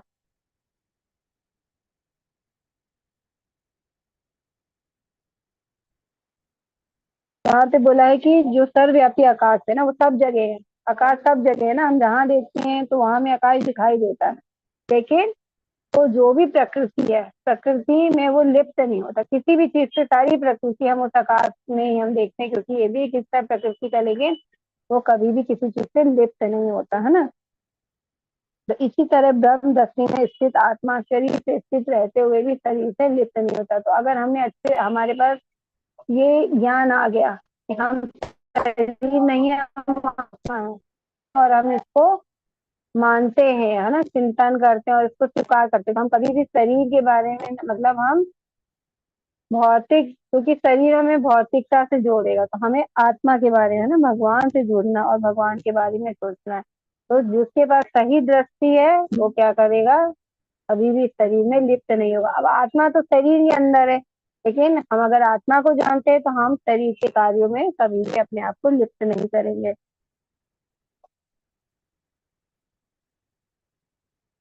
जब व्यक्ति भगवान से जुड़ जाता है तो वह जानता है कि शरीर अलग अलग है और आत्मा भी अलग है ना। तो अब इसमें हमें ये ज्ञान प्राप्त हो रहा है कि हमारा शरीर अलग है और आत्मा अलग है, और हमें शरीर कि जो अभी तक हम शरीर के ही लेवल में कार्य कर रहे, अब हमें पता चल गया कि हमें आत्मा के सुख के लिए कार्य करना है ना। क्योंकि आत्मा का सुख है परमात्मा की तरफ जाना है ना, भगवान से जुड़ना, हमें भगवान से जुड़ना है। हे भरत पुत्र, जिस प्रकार सूर्य अकेले इस सारे ब्रह्मांड को प्रकाशित करता, उसी प्रकार शरीर के बीच एक अन्य स्थित एक आत्मा सारे शरीर को चेतना से प्रकाशित करता है। तो जैसे सूर्य हम देखते हैं, सूर्य आ जाता तो सब जगह प्रकाश हो जाता, पूरे ब्रह्मांड में प्रकाश हो गया। तो जो आत्मा किसी शरीर में रहती, तो देखिए हृदय में रहती, हमने बोले चित्र में देखे तो बीच में है आत्मा। आत्मा रहने से पूरे उसकी जो क्रियाशीलता रहती, क्योंकि आत्मा का स्वभाव होता है चेतना ना, क्रियाशीलता। तो अगर आत्मा किसी शरीर में तो पूरे शरीर में क्रियाशीलता बन जाती है और पूरा शरीर क्या होता है, क्रिया करने लगता है। अगर आत्मा निकल गई तो शरीर क्या होता, एक शव के रूप में परिवर्तित हो जाता, वो फिर कोई भी क्रिया नहीं करता। तो इस प्रकार आत्मा जो है पूरे शरीर को चेतना से प्रकाशित करती है। जो लोग ज्ञान के चक्षुओं से शरीर तथा शरीर की ज्ञाता के अंतर को देखते हैं और भव बंधन से मुक्ति की विधि को भी जानते हैं, उन्हें परम लक्ष्य प्राप्त होता है। तब यह भगवान कहते हैं जिनके भगवान ने आप ज्ञान दे दिया, ज्ञान से क्या हमारे जो ज्ञान चक्षु है वो खुल गए, तो हम इस ज्ञान चक्षु से हम शरीर को और शरीर की ज्ञाता को जान पा रहे, शरीर और आत्मा है ना में क्या अंतर इस अच्छे से समझ पा रहे और भव बंधन की मुक्ति की विधि को भी जानते। अब हमने भगवत गीता जब पढ़ी तो हमें पता चल गया कि हमारे भवबंधन का कारण क्या है, भौतिक। जब हम अपने देहात्म बुद्धि में रहते हैं, हम शरीर को बस अपना सब कुछ मानते हैं, लेकिन हमें पता चल गया कि हमें आत्मा के बारे में कार्य करना है, तो हम परम लक्ष्य को प्राप्त कर सकते हैं। अब इस प्रकार हमारा ये अध्याय आज पूर्ण हो गया है और हम प्रभुपाद जी के शब्दों को जानते हैं। इस 13वें अध्याय का तात्पर्य शरीर के स्वामी तथा परमात्मा के अंतर को समझना चाहिए। हमें पता होना चाहिए कि हमारा एक शरीर है और उसके अंदर शरीर का स्वामी है कौन, आत्मा और परमात्मा है ना, हम तीनों को अच्छे से समझना चाहिए। इसलिए में वर्णित मुक्ति की विधि को जानना चाहिए, क्योंकि इसमें भगवान ने क्या दिया, ज्ञान दिया। हमें जब ज्ञान पता होगा कि हमें किस चीज का ज्ञान लेना है, अगर हमें ये पता है तो हम मुक्ति की विधि को जान पाएंगे, तभी से परम गति को प्राप्त हो सकता है। श्रद्धालु को चाहिए कि सर्वप्रथम वह ईश्वर का श्रवण करने के लिए सत संगति करे और धीरे धीरे प्रबुद्ध बने। तो यहाँ पे सबसे ज्यादा वो श्रवण भगवान के बारे में सुनना है ना। देखिए क्या सुनना है, भगवान के बारे, और किससे सुनना है, ये हमें जो प्रमाणिक है ना, परंपरा में चलते हैं जो, उन भक्तों से सुनना है। तो हमें ये चीज हमें यहाँ पे विशेष बल दिया गया। यदि गुरु स्वीकार कर लिया जाए तो पदार्थ तथा आत्मा के अंतर को समझा जा सकता है और वही अग्रिम आत्म साक्षात्कार के लिए शुभारंभ बन जाता है। गुरु अनेक प्रकार के उपदेशों से अपने शिष्यों को देहात्म बुद्धि से मुक्त होने की शिक्षा देता है ना। उदाहरणार्थ भगवत गीता में कृष्ण अर्जुन को भौतिक बातों से मुक्त होने के लिए शिक्षा देते हैं। तो हमेशा जब हम गुरु के पास जाते हैं तो गुरु हमको भगवान से जोड़ते हैं और हमें भगवान को प्राप्ति करने के लिए किस विधि का पालन करना पड़ेगा वो हमें बताते हैं। और हम जब गुरु से श्रवण करते हैं तो हम अपनी इस देहात्म बुद्धि से मुक्त हो जाते हैं और हम भगवत नाम को प्राप्त करते हैं, भगवत प्राप्ति करते हैं, है ना। तो उदाहरण भी हम देख रहे हैं कि भगवान जो, जब अर्जुन इतना ज्ञानी होके भी है ना, क्या हो गया, युद्ध नहीं करना मतलब वो शरीर से में आ गया ना, शरीर से वो सारे, क्योंकि जो भी उनके संबंधी थे वो सब शरीर से संबंधित थे। तो वो वहां पे अभी क्या हो गया, सब भौतिक बातों में वो भौतिक बातों पे ध्यान दे रहे हैं। तो जब वो भगवान श्री कृष्ण के सामने समर्पण करते हैं, उनको गुरु बनाते हैं, तो भगवान क्या है, अर्जुन को भौतिकवाद से मुक्त करने की शिक्षा दे रहे हैं। इसलिए अभी यहाँ पे हमने इतना सुंदर ज्ञान के बारे में जाना है ना। मनुष्य यह तो समझ सकता है कि ये शरीर पदार्थ है और इसे 24 तत्वों से विश्लेषित किया जा सकता है। जैसे हमने जाना कि शरीर क्या है, भौतिक तत्वों से मिलकर बना, और ये भौतिक तत्व कितने, 24 भौतिक तत्वों से। हमने इसका भी अच्छे से इस अध्याय में अच्छे से ज्ञान लिया। जीवन के लक्षण इसी तत्वों की अंतः क्रियाएं हैं, किंतु इनमें से इनसे भी ऊपर आत्मा और परमात्मा है। तो अगर हम शरीर के बारे में सोचेंगे तो शरीर की क्रियाओं से ही उसके अंदर में जो विकार है हम उससे भी लिप्त हो सकते हैं। लेकिन हमें जब पता है कि उसके अंदर एक आत्मा है जो नित्य है ना, अजन्मा है, और वो क्या, अविनाशी है ना। भगवान के बारे में परमात्मा भी है साथ में, जो भगवान अविनाशी है ना, आत्मा भी अविनाशी है। तो जब हम इसको अच्छे से जान लेंगे ना, आत्मा तथा परमात्मा दो है, ये भौतिक जगत आत्मा तथा 24 तत्वों के संयोग से कार्यशील है। तो हम ये शरीर देख रहे कार्यशील, जो शरीर है 24 तत्वों से बना और उसके अंदर आत्मा है। तो आत्मा का भी होना जरूरी है, क्योंकि आत्मा नहीं होगा तो शरीर कार्यशील ही नहीं करेगा ना। तो ये जो कार्यशील हो रहा है वो आत्मा से, और भौतिक तत्व जो 24 भौतिक तत्व से शरीर है ना, उन दोनों के संयोग से, उन दोनों के मिलने से हमारा शरीर कार्य कर रहा है। मनुष्य को चाहिए कि गुरु की सहायता से इस अध्याय को भली भांति समझ ले, है ना। थोड़ा सा ये मुश्किल लग सकता है सभी को, हमें प्रभुपाद जी हमारे गुरु है, उनकी सहायता से हमें इस अध्याय को समझने का प्रयास करना चाहिए। तो आप सबका बहुत बहुत धन्यवाद। इस प्रकार आज हमारा ये 9वां अध्याय, सॉरी 13वां अध्याय आज हमारा पूर्ण हुआ है। इस अध्याय में अगर आप किसी के प्रश्न हो तो आप मुझसे पूछ सकते हैं। सभी का कोटि कोटि धन्यवाद। हरे कृष्णा। हरे कृष्णा सोनिया माता जी।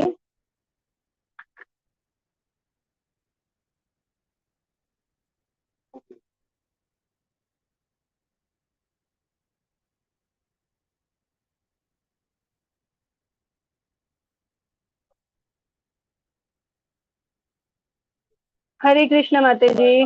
माता जी शायद लेफ्ट हो गई थी, तो जी माता जी अब हो जाएगा अनम्यूट। हरे हरे कृष्णा। कृष्ण माता जी।